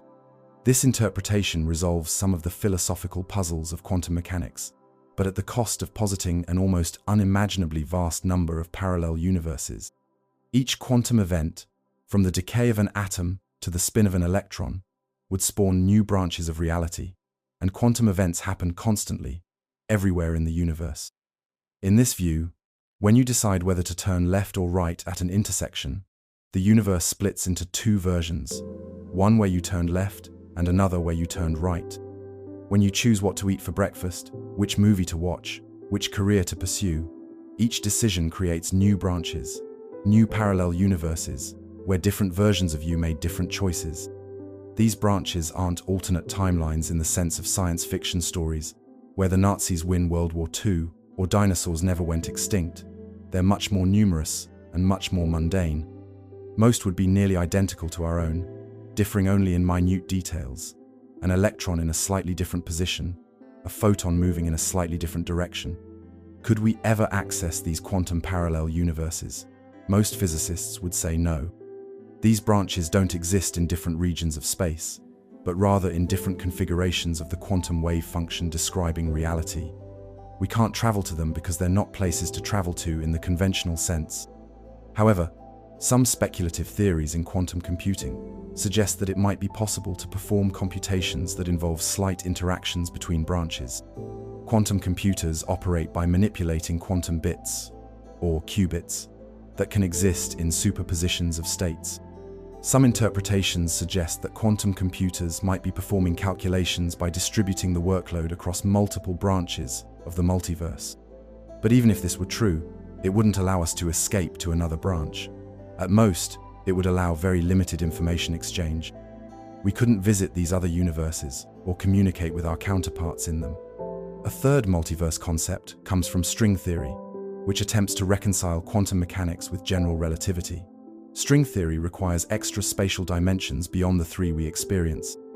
These extra dimensions must be compactified or curled up very small to explain why we don't notice them.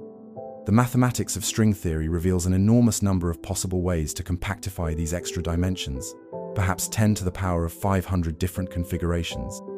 Each configuration would give rise to a universe with different physical laws, different particles, and different constants of nature.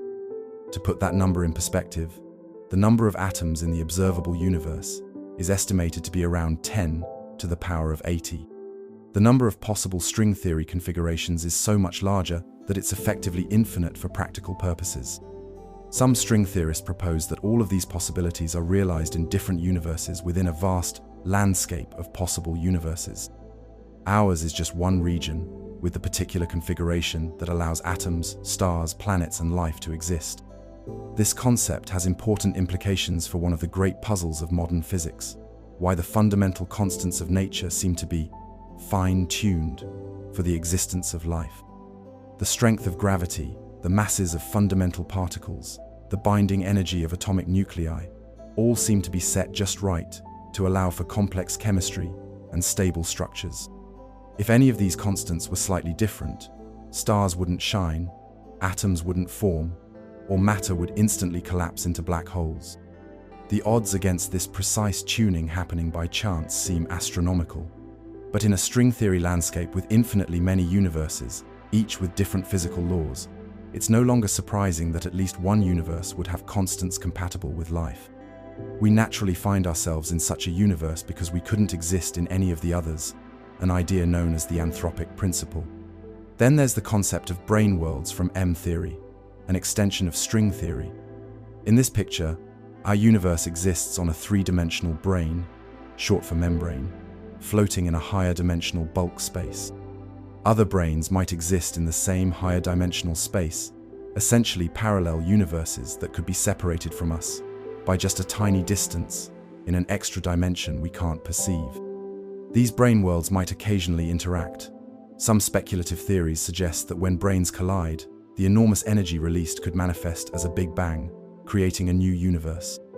Our own universe's birth might have resulted from such a collision. The physicist Paul Steinhardt and colleagues have developed a cyclic model based on this idea. In their theory, our universe exists on a brane that periodically collides with another brane. Each collision creates a hot, dense state, resembling the Big Bang, followed by expansion and cooling. The cycle repeats endlessly, with no true beginning or end. If brain worlds exist, could we someday travel to them? This would require technology to manipulate extra spatial dimensions that we can barely even conceptualize currently. It would be like asking a two-dimensional being living on the surface of a pond to step out of the water into the third dimension of air. However, some physicists have speculated about the possibility of gravity or other forces leaking between brains.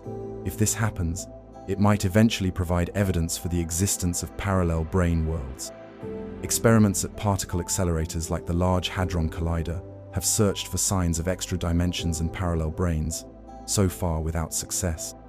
Perhaps the most mind-bending multiverse concept comes from mathematical physicist Max Tegmark. He proposes a four-level hierarchy of multiverses, with the highest level being the mathematical universe hypothesis. This suggests that any mathematically consistent structure exists as a universe somewhere in the multiverse. Our physical reality is just one mathematical structure among infinite possibilities. Under this hypothesis, there would be universes with completely different physical laws, different dimensions, different concepts of time, perhaps even different types of mathematics governing them. Such universes might be so alien that we couldn't comprehend them even in principle, just as a character in a two-dimensional video game couldn't conceive of the three-dimensional world of its creators.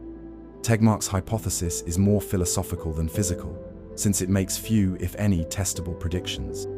But it represents the furthest extension of the multiverse concept, not just different bubble universes with slightly different properties, not just quantum branches of our reality, but entirely different kinds of reality governed by entirely different mathematical structures. If any of these multiverse theories are correct, it would fundamentally change our conception of reality. Our universe would no longer be everything that exists, but just one region in a much vaster, perhaps infinite, multiverse. What we call the laws of physics would be local bylaws, applicable in our corner of reality, but not necessarily universal in the broader sense. This raises profound questions. If there are other universes, are there other versions of us?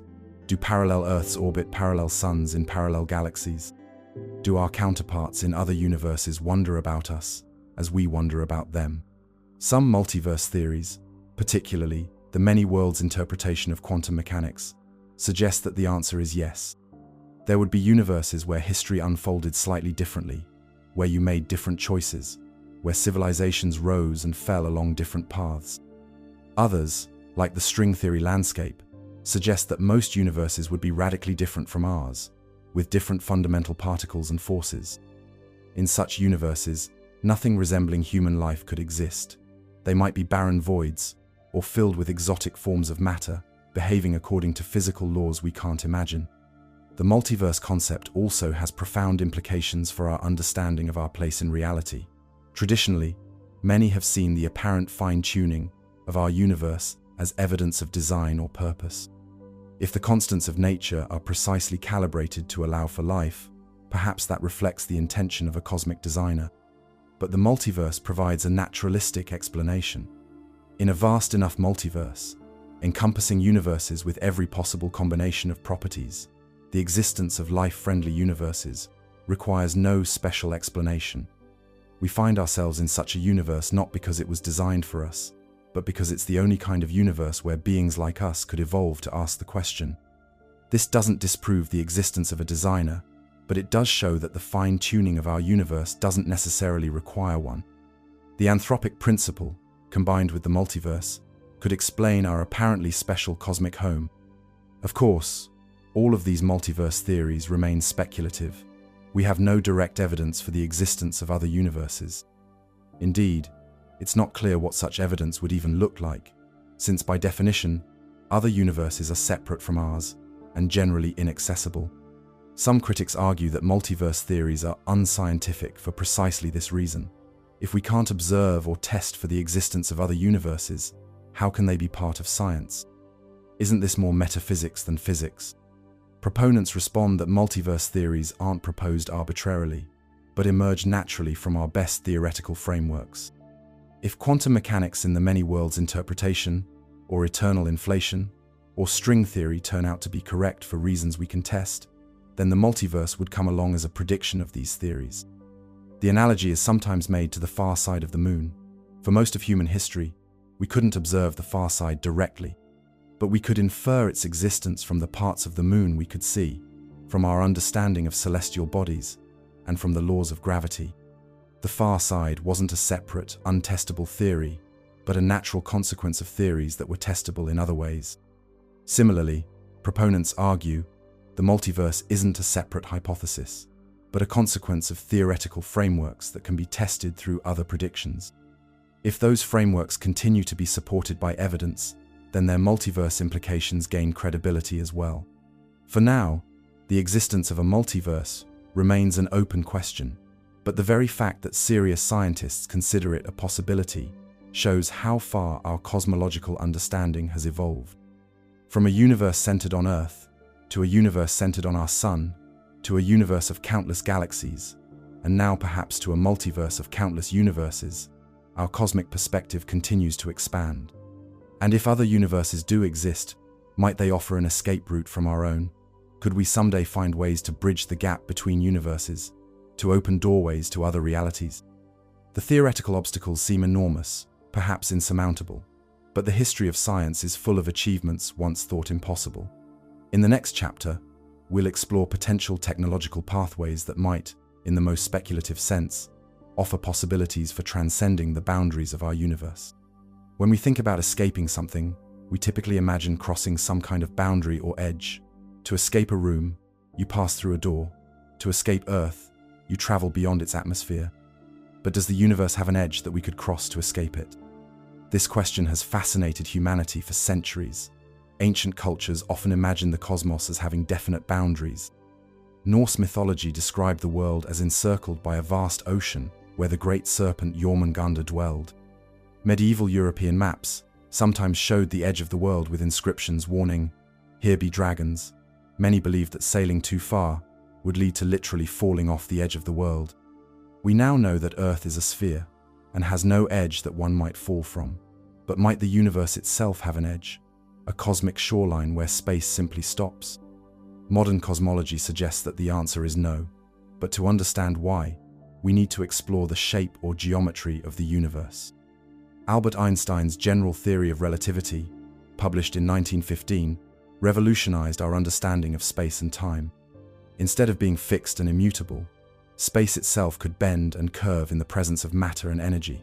The geometry of space became dynamic rather than static. Einstein's equations describe how matter and energy distort the fabric of space-time. The more mass an object has, the more it warps the space around it. This warping is what we experience as gravity. The Sun creates a deep well in space-time, and Earth orbits within this well. Earth itself creates a smaller well, which keeps the Moon in orbit and our feet firmly on the ground. But Einstein wasn't just interested in the local effects of gravity. He wondered what these equations would tell us about the universe as a whole. When he applied his equations to the entire cosmos, he discovered something troubling. His theory predicted that the universe should either be expanding or contracting. But at the time, astronomers believed the universe was static, neither growing nor shrinking. To match this assumption, Einstein introduced a cosmological constant into his equations, a mathematical term that would counteract gravity and keep the universe static. This cosmological constant was essentially a repulsive force that would balance gravity's attractive pull on the largest scales. Einstein had no physical explanation for this force. He added it simply to make his equations match the prevailing astronomical view of a static universe. However, in 1929, astronomer Edwin Hubble made a groundbreaking discovery. By measuring the light from distant galaxies, he found that almost all of them were moving away from us. And more remarkably, the farther away a galaxy was, the faster it appeared to be receding. This observation, now known as Hubble's law, provided the first empirical evidence that the universe is expanding. When Einstein learned of Hubble's discovery, he realized that his original equations, without the cosmological constant, had correctly predicted an expanding universe. Adding the constant to force a static solution had been unnecessary. Einstein later called the cosmological constant his greatest blunder, though, ironically, A form of it has returned in modern cosmology to explain the accelerated expansion of the universe that we observe today, attributed to what we call dark energy. The expanding universe model helps us understand why the universe likely has no edge. There are three possible geometries for the universe, each corresponding to a different fate. If the universe contains enough matter and energy, its gravity could eventually halt the expansion and cause it to collapse back on itself in what's called a big crunch. This corresponds to a closed universe with positive curvature, similar to the surface of a sphere. If the density of matter and energy is below a critical threshold, the universe will continue expanding forever, eventually thinning out to near emptiness. This corresponds to an open universe with negative curvature, similar to the surface of a saddle. Between these two possibilities is a flat universe, where the density of matter and energy is exactly at the critical value. In this case, the expansion will continue forever, but will gradually slow down, approaching but never quite reaching zero. Current measurements suggest our universe is remarkably close to flat, with perhaps a slight positive curvature. The most precise measurements come from observations of the cosmic microwave background radiation, the afterglow of the Big Bang that permeates all of space. By analyzing the patterns in this radiation, astronomers can determine the curvature of space with extraordinary precision. The cosmic microwave background radiation was first detected in 1965 by Arno Penzias and Robert Wilson, who initially thought the signal was due to pigeon droppings on their radio antenna. Once they ruled out all other explanations, they realized they had discovered the faint echo of the Big Bang itself, a prediction made by George Gamow, Ralph Alpher, and Robert Herman in the late 1940s. This radiation has since been mapped in exquisite detail by satellites such as COBE, WMAP, and Planck. The patterns it contains tell us about the density, composition, and geometry of the early universe. And what they tell us is that the universe appears to be remarkably flat, deviating from perfect flatness by less than 0.4%. But regardless of whether the universe is closed, open, or flat, none of these geometries imply the existence of an edge. Consider the surface of a sphere. It's finite in area, but it has no edge. You can travel in any direction on a sphere, and you'll eventually return to your starting point, having circumnavigated the globe. There's no boundary, no place where the surface stops or where you could fall off. Similarly, a closed universe would be finite, but unbounded. If you could travel in a straight line for a very long time, you might eventually return to your starting point, having circled the entire universe. Not because you hit an edge and turned around, but because the geometry of space brought you back to where you began. This concept can be difficult to visualize because we naturally think of a sphere as being embedded in three-dimensional space.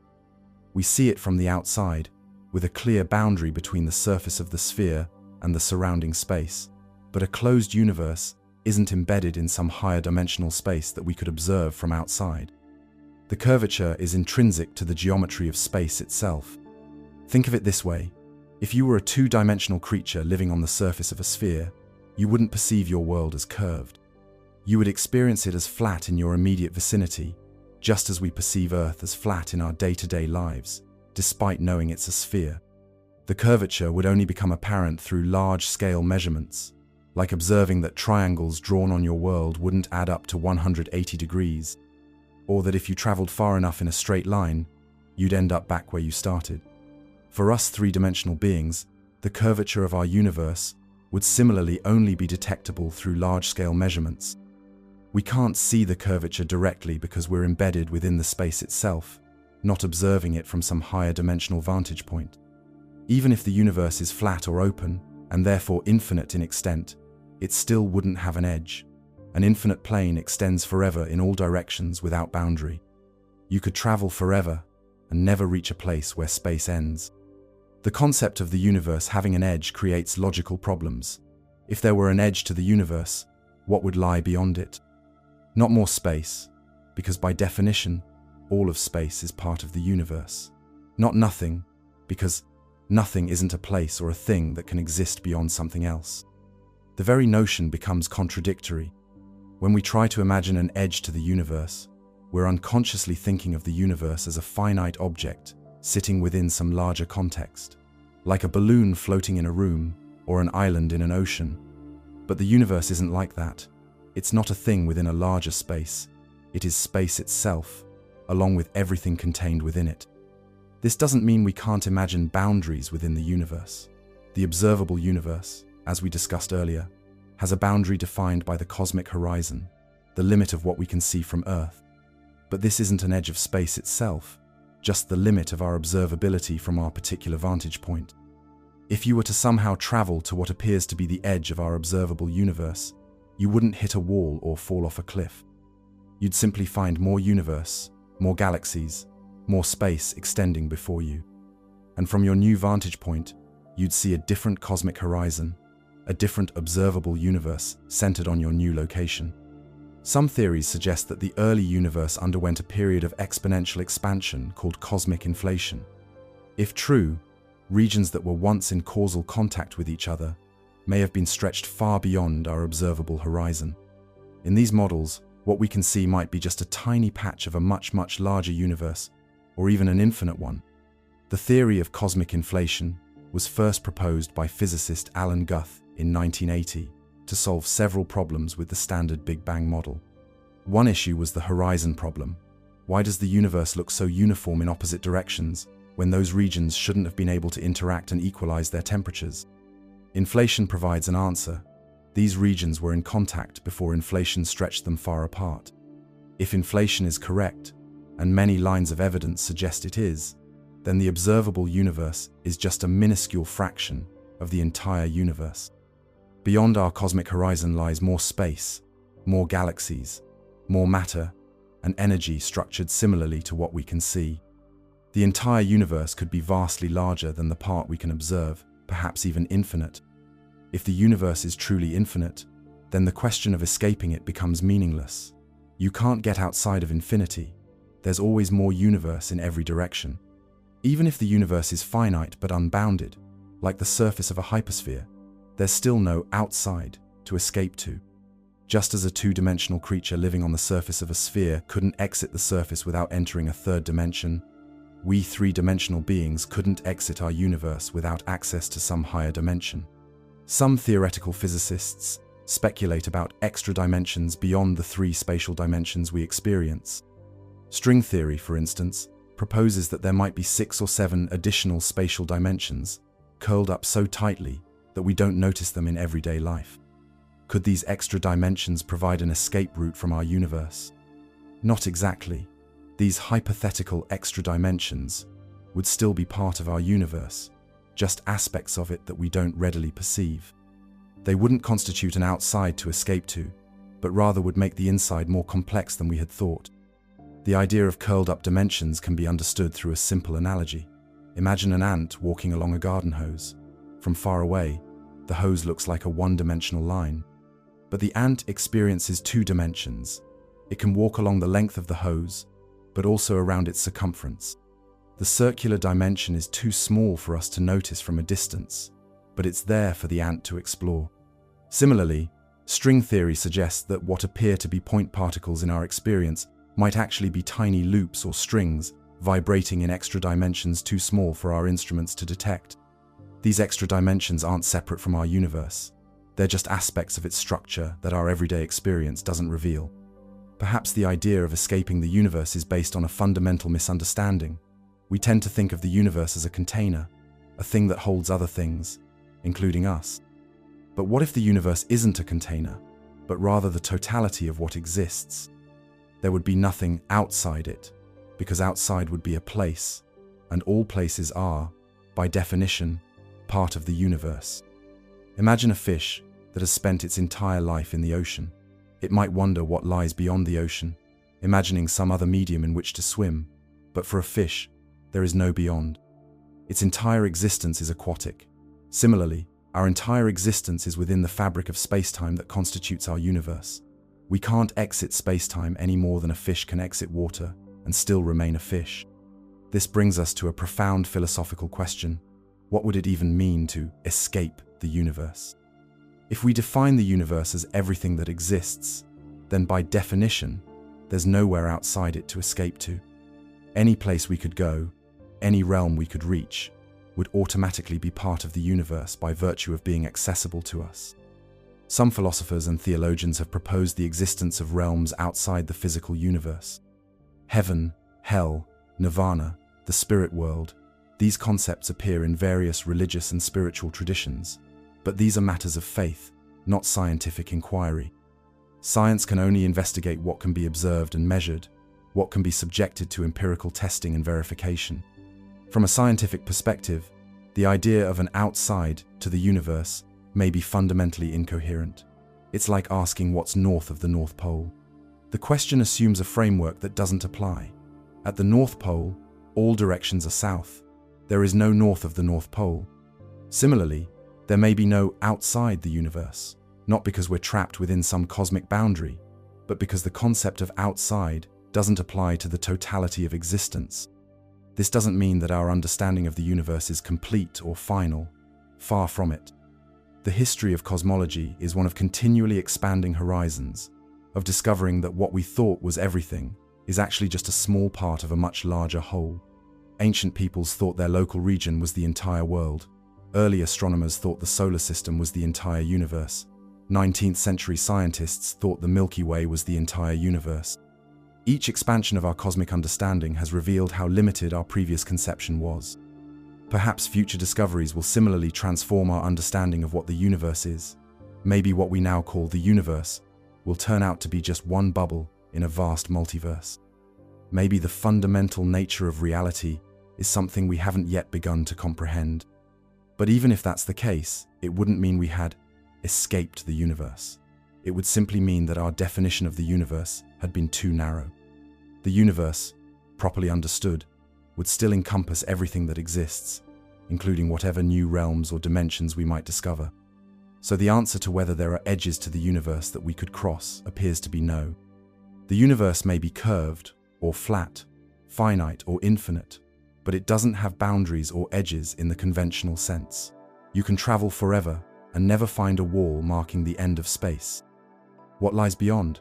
Maybe nothing. Maybe the question itself doesn't make sense, like asking what's north of the North Pole. Or maybe there are other universes entirely, existing alongside or parallel to our own. That's what we'll explore next. To understand whether we can escape the universe, we first need to understand what the universe actually is.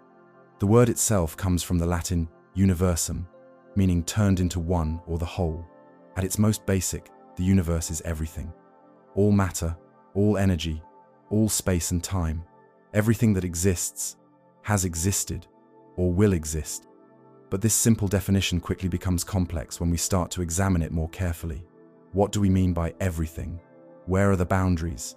What exactly would we be trying to escape from? Let's start with what we can observe. When we look out into the night sky, we're seeing light that has traveled vast distances to reach us. The farther away an object is, the longer its light takes to arrive at our eyes. Light from the sun takes about 8 minutes to reach Earth. Light from the nearest star, Proxima Centauri, takes over 4 years. Light from the Andromeda Galaxy, our closest large galactic neighbor, takes about 2.5 million years. This means that when we look at distant objects, we're seeing them not as they are now, but as they were when their light began its journey toward us. We're looking back in time. And there's a limit to how far back we can see. The universe as we know it began approximately 13.8 billion years ago in an event we call the Big Bang. It wasn't an explosion in space, but rather an expansion of space itself. Since then, the universe has been expanding, with galaxies moving away from each other like raisins in a rising loaf of bread. This expansion of space is one of the most profound discoveries in cosmology. Edwin Hubble first observed in the 1920s that distant galaxies were moving away from us, and the farther away they were, the faster they seemed to be receding. This pattern, now known as Hubble's law, led to the realization that the universe itself is expanding. The expansion isn't happening within space, as if the universe were a balloon inflating inside some larger container. Rather, space itself is stretching, carrying galaxies along with it. Imagine drawing dots on a balloon and then inflating it. The dots move apart, not because they're traveling across the surface, but because the surface itself is expanding. Because of this expansion and the finite age of the universe, we can only see objects whose light has had time to reach us since the beginning of the universe. This creates what we call the observable universe, a spherical region centered on Earth with a radius of about 46 billion light-years. The radius is larger than 13.8 billion light-years because space itself has been expanding as the light has traveled. The observable universe contains roughly 2 trillion galaxies, each home to hundreds of billions of stars. Our own galaxy, the Milky Way, contains at least 100 billion stars and likely many more. Around these stars orbit countless planets, some potentially similar to Earth. The numbers are staggering, the scales almost incomprehensible. But here's where things get interesting. The observable universe is not the entire universe. It's just the part we can see from our vantage point. Beyond this cosmic horizon, there's likely much more universe, identical in its physics and content to what we can observe. We just can't see it yet because its light hasn't had time to reach us. This distinction between the observable universe and the entire universe is crucial for our discussion of escape. The observable universe has a boundary, a cosmic horizon, beyond which we cannot see. But this boundary isn't a wall or edge. It's simply the limit of our observational capabilities. The universe continues beyond it. How much more universe is out there beyond what we can see? We don't know for certain. Some cosmological models suggest the universe is finite but unbounded, like the surface of a sphere in 3 dimensions. Others suggest it might be truly infinite, extending forever in all directions. If the universe is indeed infinite, then, escaping, it becomes a logical impossibility. You can't get outside of something that goes on forever. There is no outside to reach. But there's another complexity to consider. When we talk about the universe, are we referring only to the 3 dimensions of space and 1 dimension of time that we experience? Or might there be more dimensions, as some physical theories suggest? String theory, one attempt to reconcile quantum mechanics with general relativity, proposes that there may be as many as 10 or 11 dimensions of space, most of them compactified or curled up so small that we don't notice them in our everyday experience. These extra dimensions might be wrapped up at scales smaller than atoms, invisible to us but still influencing how reality behaves at the most fundamental level. If these extra dimensions exist, might they offer a pathway to escape? Not exactly. Even if there are additional spatial dimensions, they would still be part of our universe. They would simply make our universe more complex than the 4-dimensional space-time we're familiar with. We would still be inside the universe, just a universe with a richer structure than we had previously realized. Then there's the distinction between the universe and the multiverse. Some theoretical frameworks suggest that our universe might be just one of many, perhaps an infinite number, existing in parallel. These could be universes with different physical constants, different histories, or even different physical laws altogether. The multiverse concept appears in several areas of theoretical physics. In the many worlds interpretation of quantum mechanics, every possible outcome of a quantum measurement actually occurs in some branch of reality, creating countless parallel universes. According to this theory, each time a quantum event could resolve in multiple ways, reality splits into branches, creating separate universes for each possibility. In inflation theory, our universe might be just one bubble in a vast, eternally inflating multiverse, where new universes are constantly being born. Inflation was first proposed by physicist Alan Guth in the 1980s as a way to explain why our universe appears so uniform on the largest scales. The theory suggests that in the first tiny fraction of a second after the Big Bang, the universe underwent a period of exponential expansion. This inflationary period smoothed out irregularities, much as stretching a wrinkled piece of fabric makes it appear more uniform. But theoretical work by Andrei Linde, Alexander Vilenkin, and others suggest that inflation might not end everywhere at once. Instead, inflation could continue eternally in some regions while stopping in others, creating separate bubble universes like ours. If such a multiverse exists, then escaping our universe might mean finding a way to travel between these parallel realities. But is this possible? Currently, we have no empirical evidence for the existence of other universes, nor any theoretical mechanism for traveling between them.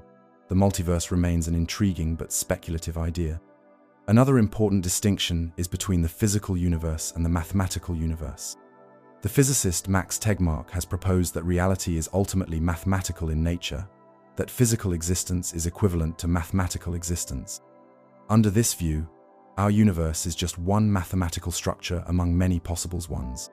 Tegmark's mathematical universe hypothesis suggests that any mathematically consistent structure exists as a universe somewhere in the multiverse. Our physical reality is just one such structure, distinguished only by containing observers like us who can perceive and describe it. This perspective offers a different angle on our question. If reality is fundamentally mathematical, then escaping the universe might mean transcending the particular mathematical structure that defines our reality. But again, this remains highly speculative. There's also a philosophical dimension to our question. When we ask about escaping the universe, we might be asking about escaping the constraints of physical law. The universe operates according to certain rules, from the gravitational force that keeps planets in orbit to the quantum mechanical principles that govern the behavior of atoms. These laws constrain what's possible within our universe. Physics as we understand it today rests on several foundational theories. General relativity, developed by Albert Einstein in the early 20th century, describes gravity as the curvature of space-time caused by mass and energy. Quantum mechanics, developed by a multitude of scientists including Max Planck, Niels Bohr, Werner Heisenberg, and Erwin Schrödinger, describes the probabilistic behavior of matter and energy at the smallest scales. These two theories have been extraordinarily successful in their respective domains. General relativity accurately predicts the bending of light around massive objects, the existence of black holes, and the expansion of the universe. Quantum mechanics explains atomic structure, the periodic table of elements, and forms the basis for technologies from lasers to transistors to nuclear power. Yet these two foundational theories are mathematically incompatible. General relativity treats spacetime as smooth and continuous, while quantum mechanics treats energy as coming in discrete packets, or quanta. When physicists try to apply quantum principles to gravity, the equations break down, yielding nonsensical infinities. This incompatibility suggests our understanding of the universe at its deepest level remains incomplete. Could there be a realm beyond physical law? Some religious and spiritual traditions speak of transcendent realms that exist outside the material world. The concept of an afterlife, whether the Elysian fields of ancient Greece, the heaven and hell of Christianity, or the cycle of rebirth in Hinduism and Buddhism, suggests the possibility of existence beyond the physical universe as we know it. Science, by its nature, can only investigate phenomena that are observable and testable, so it remains silent on such possibilities. Empirical science deals with what can be measured and tested through repeatable experiments. Transcendent realms, by definition, would lie beyond such methods of investigation. From a scientific perspective, though, there's a simpler way to think about the universe. It's the domain of applicability of our physical theories. Whatever our best theories of physics can describe, that's the universe. If we discover phenomena that can't be explained by our current theories, we don't say those phenomena are outside the universe. Instead, we expand our theories to encompass them. The history of science is filled with examples of this process. When astronomers observed that Mercury's orbit didn't exactly match the predictions of Newtonian gravity, they didn't conclude that Mercury was somehow outside the universe. Einstein's general relativity provided a more accurate description that explained Mercury's orbit perfectly. The universe hadn't changed, just our understanding of it.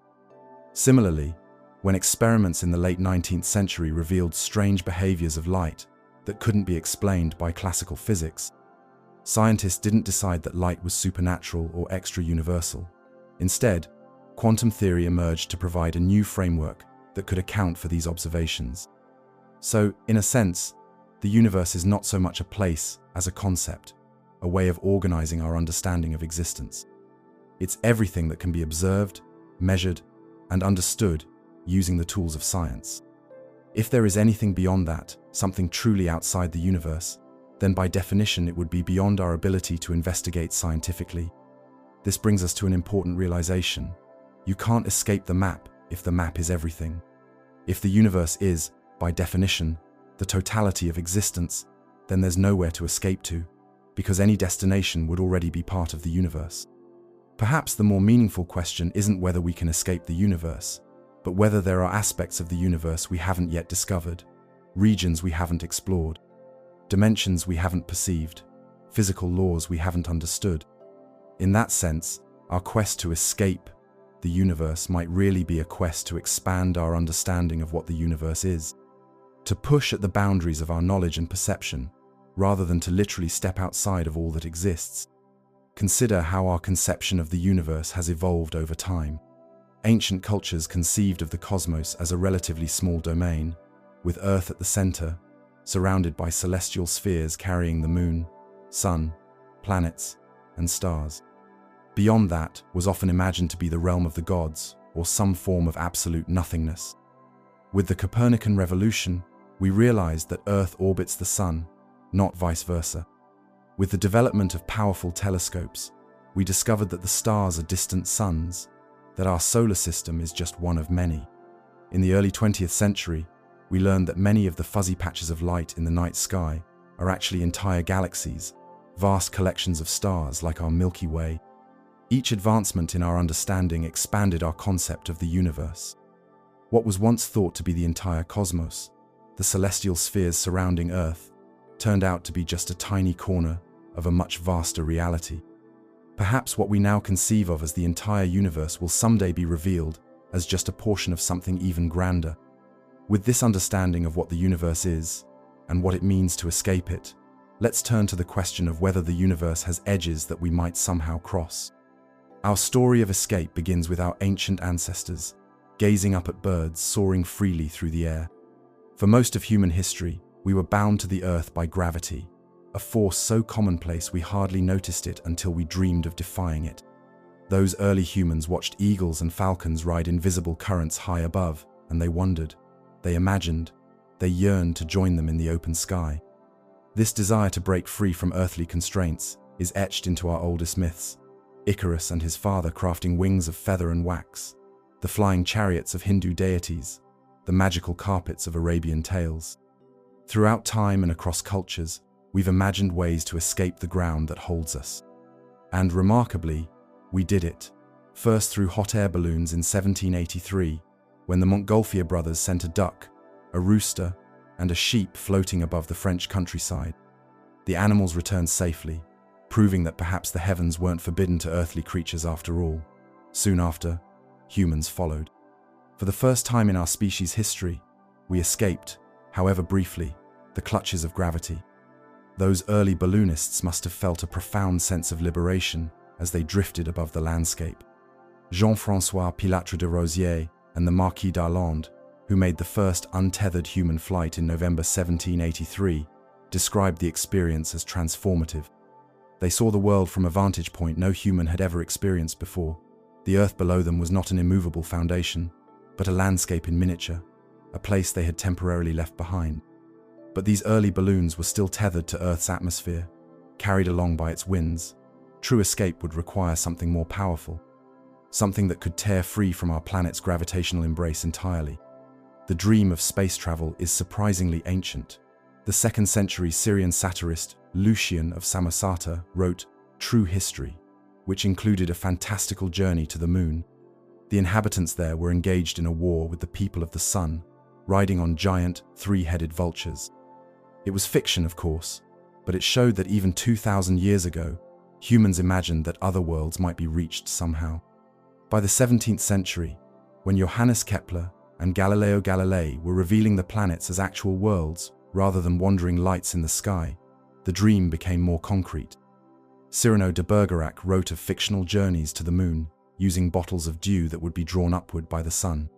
While scientifically nonsensical, it reflected humanity's growing understanding that space was a place that might, somehow, be visited.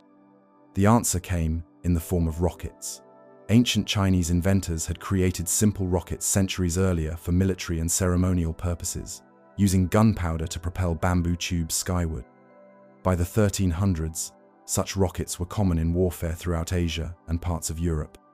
But it wasn't until the early 20th century that visionaries like Konstantin Tsiolkovsky, Robert Goddard, and Hermann Oberth began to seriously consider rockets as vehicles of cosmic escape. Tsiolkovsky, a Russian schoolteacher, was particularly visionary. Working in isolation, he developed the fundamental equations of rocketry that remain in use today. In 1893, he wrote, The Earth is the cradle of humanity, but mankind cannot stay in the cradle forever. This simple statement captured our species' destiny to leave our planetary home. Not because our home was unpleasant, but because growth requires leaving the safety of the cradle. Goddard, an American physicist, constructed the world's first liquid-fueled rocket, which he successfully launched in 1926 from a field in Massachusetts. It flew for just 2.5 seconds, reaching an altitude of only 41 feet, but it proved the principle. Rockets powerful enough to reach space were theoretically possible.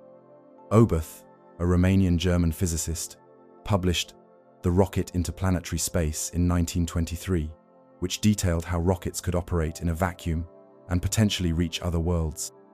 His work directly influenced the German rocket societies of the 1920s and 30s, which ultimately led to the development of the V-2 rocket during World War II. The V-2, designed by Wernher von Braun and his team, became the first human-made object to reach the edge of space in 1944. Though created as a weapon of war, it demonstrated that space was within humanity's technological reach. After the war, both the United States and Soviet Union eagerly recruited German rocket scientists to advance their own space programs. On October 4, 1957, humanity took its first true step beyond Earth. The Soviet Union launched Sputnik 1, a small metal sphere that became the first human-made object to orbit our planet. Its simple beeping radio signal transmitted on frequencies that amateur radio operators around the world could receive, declared to all who could hear, "We have begun our journey outward. We have started to escape." The beeps of Sputnik echoed across a planet suddenly awakened to the reality of space travel. What had been science fiction just days before was now scientific fact. The space age had begun, and with it, humanity's first tentative steps toward escaping the gravity well of Earth. Just 4 years later, on April 12, 1961, Yuri Gagarin became the first human to reach space, completing a single orbit before returning to Earth. His flight lasted just 108 minutes, but in that brief time, he crossed a threshold our species had dreamed about for millennia. A human being had finally slipped the bonds of Earth. Gagarin's simple message from orbit, "I see Earth. It is so beautiful," captured the awe of seeing our planet from above. No longer an abstract concept, Earth had become a place, a sphere hanging in the blackness of space, a home that, for the first time, a human being had left behind. The early 1960s saw a rapid acceleration in space capabilities, driven by the Cold War competition between the United States and Soviet Union. Mercury, Vostok, Gemini, Voskhod. Each program pushed the boundaries further. Longer stays in space, the first spacewalk, spacecraft rendezvousing and docking with each other, all building toward humanity's greatest journey of exploration. Then came the Apollo program and its crowning achievement. On July 20, 1969, Neil Armstrong and Buzz Aldrin became the first humans to set foot on another world. As Armstrong famously stated, "It was one small step for a man, one giant leap for mankind."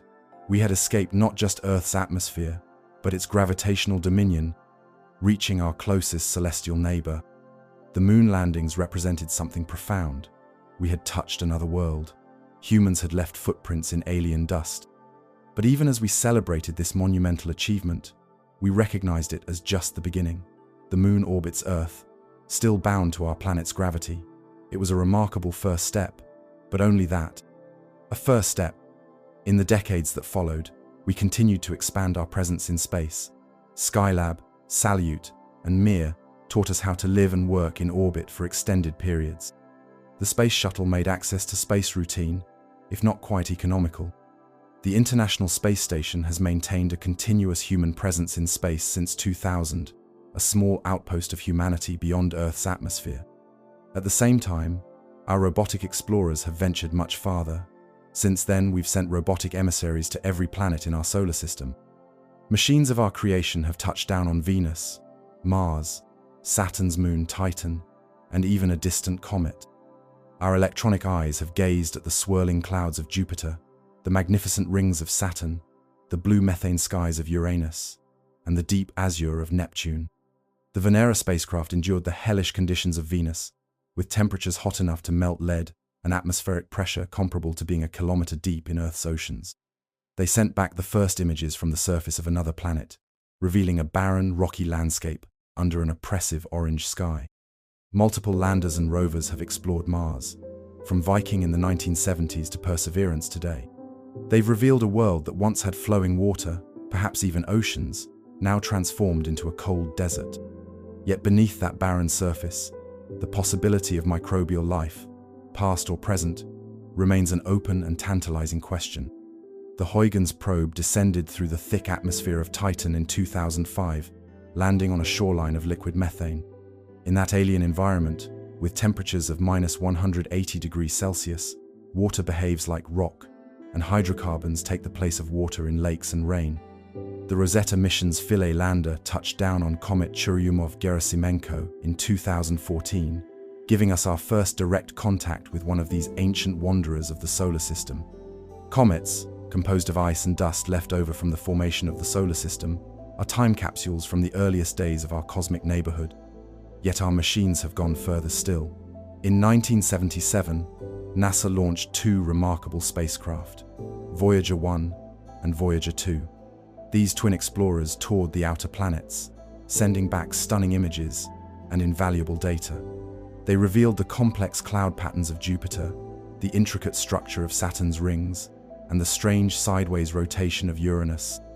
They discovered active volcanoes on Jupiter's moon Io, a subsurface ocean on Europa, and bizarre geology on Miranda, a moon of Uranus. But their primary mission eventually ended, and a new one began. They would become the first human-made objects to leave our solar system entirely. In August 2012, Voyager 1 crossed the heliopause, the boundary where the sun's solar wind is stopped by the interstellar medium.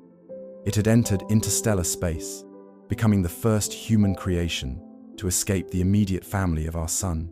Voyager 2 followed in 2018. Today, these aging spacecraft continue their journey outward, silent ambassadors carrying golden records with Earth's greetings, music, and sounds.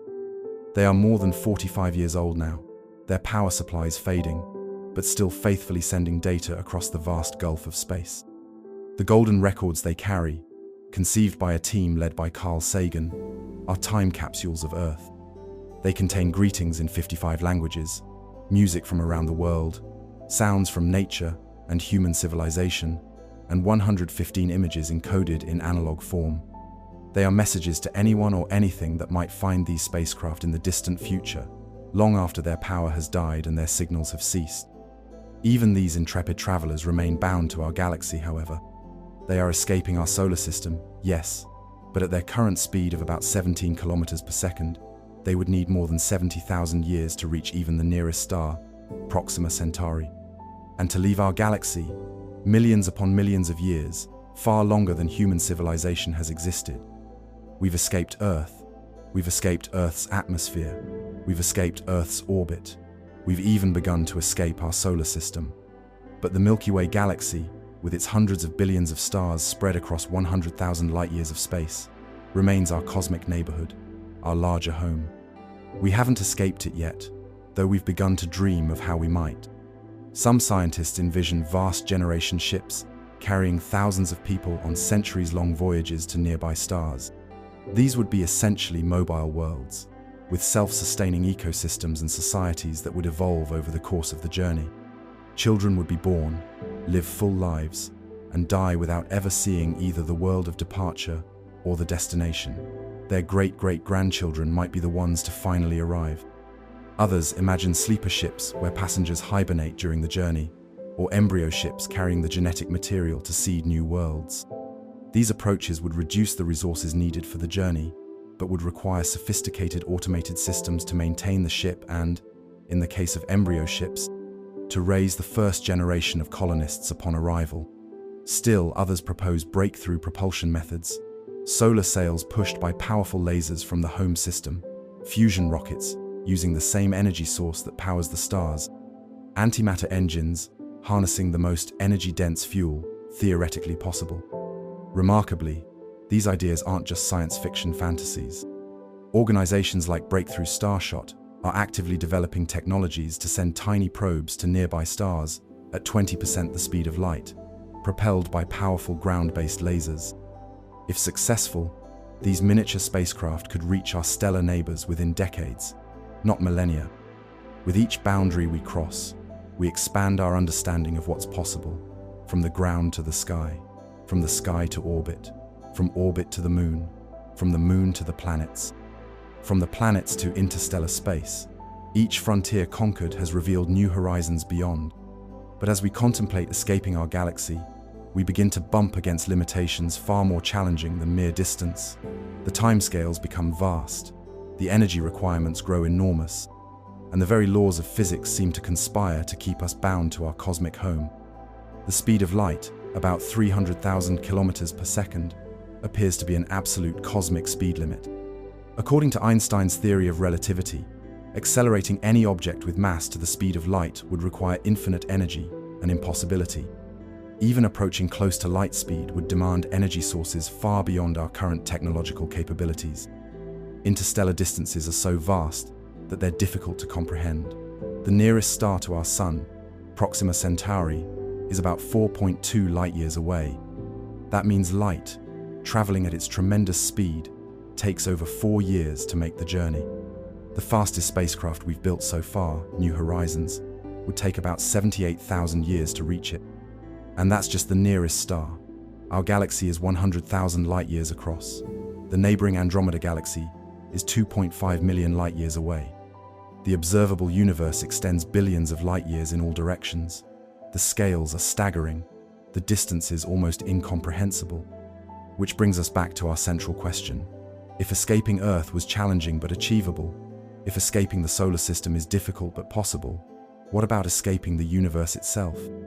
To answer that, we need to understand what the universe truly is, not just as a place, but as the totality of existence. And that is where our journey takes us next. In the quiet moments, when the night sky stretches above us, like an endless ocean of stars, have you ever wondered about the limits of everything, the boundaries that contain all that exists? We humans are explorers by nature. Throughout our history, we've climbed mountains to see what lies beyond. We've sailed across oceans to discover new lands. We've looked up at the stars and dreamed of reaching them. And remarkably, we have escaped so many things that once confined us. We've broken free from the ground beneath our feet. We've left our planet and touched another world. We've sent our mechanical messengers beyond the reach of our sun's embrace. With each boundary crossed, we've expanded our understanding of what's possible. But there remains one final frontier that challenges our very concept of escape: the universe itself. All that is, everything that exists. To escape something, you must know where it ends. But what if what surrounds us has no outside? What if there is nowhere to go that isn't already part of what we're trying to leave behind? When we gaze at the stars, we're looking at our own home from the inside. The universe isn't just out there, it's also right here. It includes the space between galaxies, the emptiness between atoms, and even the thoughts forming in your mind as you listen to these words. Can we ever truly escape the universe? The question itself feels both profound and perhaps impossible to answer. It pushes at the edges of our understanding, asking us to imagine what might exist beyond everything that exists. Is there an elsewhere to go to? Does the concept of escape even make sense when talking about totality itself? This is not just a question of rockets and warp drives, though we'll certainly explore those possibilities. It's a question about the nature of reality itself, about the fundamental structure of existence, about whether there can be an outside to the inside of all things. The concept of escape has always fascinated humanity. From ancient myths about heroes journeying to the underworld and returning, to modern tales of space exploration, we've been captivated by the idea of going beyond known boundaries. Why, by, to, n, n, n, to, end. Perhaps it's embedded in our very nature, this yearning to see what lies over the horizon, beyond the mountain, across the sea, or past the stars. Our ancestors looked up at the night sky and created stories to explain what they saw. They imagined gods and spirits dwelling in the heavens, unreachable to mortal humans. The sky was a boundary, a limit to their world. Then we learned to fly, and that boundary dissolved. The stars became places, not deities, objects that might, someday, be visited. Science has repeatedly expanded our understanding of what's possible. Things once deemed magical or impossible have become commonplace. Humans flying through the air, instant communication across vast distances, seeing into the microscopic world of atoms, or the cosmic vastness of galactic superclusters. With each expansion of our knowledge, we've had to reconsider what limits truly constrain us. Now we stand at the frontier of cosmic understanding, asking whether the ultimate boundary, the universe itself, can ever be transcended. It's a question that blends physics with philosophy, concrete reality with abstract possibility. The universe, as we understand it today, is a tapestry of space and time, matter and energy, woven together according to physical laws that scientists have gradually uncovered. It contains hundreds of billions of galaxies, each home to hundreds of billions of stars. It spans distances so vast that light, the fastest thing we know, takes billions of years to cross them. It encompasses scales from the subatomic to the cosmic, from quantum particles to galaxy superclusters. And yet, despite its immensity, despite its almost incomprehensible scale and complexity, we wonder, is this all there is? Might there be something beyond? Not just more universe, more of the same, but something fundamentally different, another reality altogether. These questions tap into something deep within our consciousness. They resonate not just with our curiosity about the physical world, but with existential wonderings about our place in reality, about whether we are forever confined within the universe that birthed us, or whether some form of transcendence might be possible. As we drift through this cosmic exploration together, we'll walk gently along the boundaries of science and philosophy. We'll visit black holes and parallel universes. We'll contemplate the nature of consciousness and the limits of physical laws. We'll wonder about what it means to be contained within something and what it might mean to break free. We'll examine different conceptions of what escape might mean in this ultimate context. Is it about physically traveling beyond some cosmic boundary? Is it about transcending the laws of physics that govern our existence? Is it about finding or creating doorways to other realities? Or is it perhaps about shifting our perspective, seeing the universe not as a container that confines us, but as an ever-expanding frontier of discovery? Along the way, we'll encounter some of humanity's most profound ideas. Einstein's relativity, which transformed our understanding of space and time. Quantum mechanics, which revealed the probabilistic, interconnected nature of reality at its smallest scales. Cosmological theories about how the universe began, how it's evolving, and how it might eventually end. Philosophical explorations of consciousness, reality, and existence itself. Perhaps we'll find that the universe is not a prison from which we need to escape, but rather a home we're still in the process of discovering. Or maybe we'll glimpse possibilities so strange and wonderful that they transform our understanding of what escape could mean. So close your eyes, or keep them open to watch the stars. Let your mind wander to the furthest reaches of space and time. And let us begin our journey by asking, if the universe is everything, what could possibly lie beyond it? And how would we ever find our way there?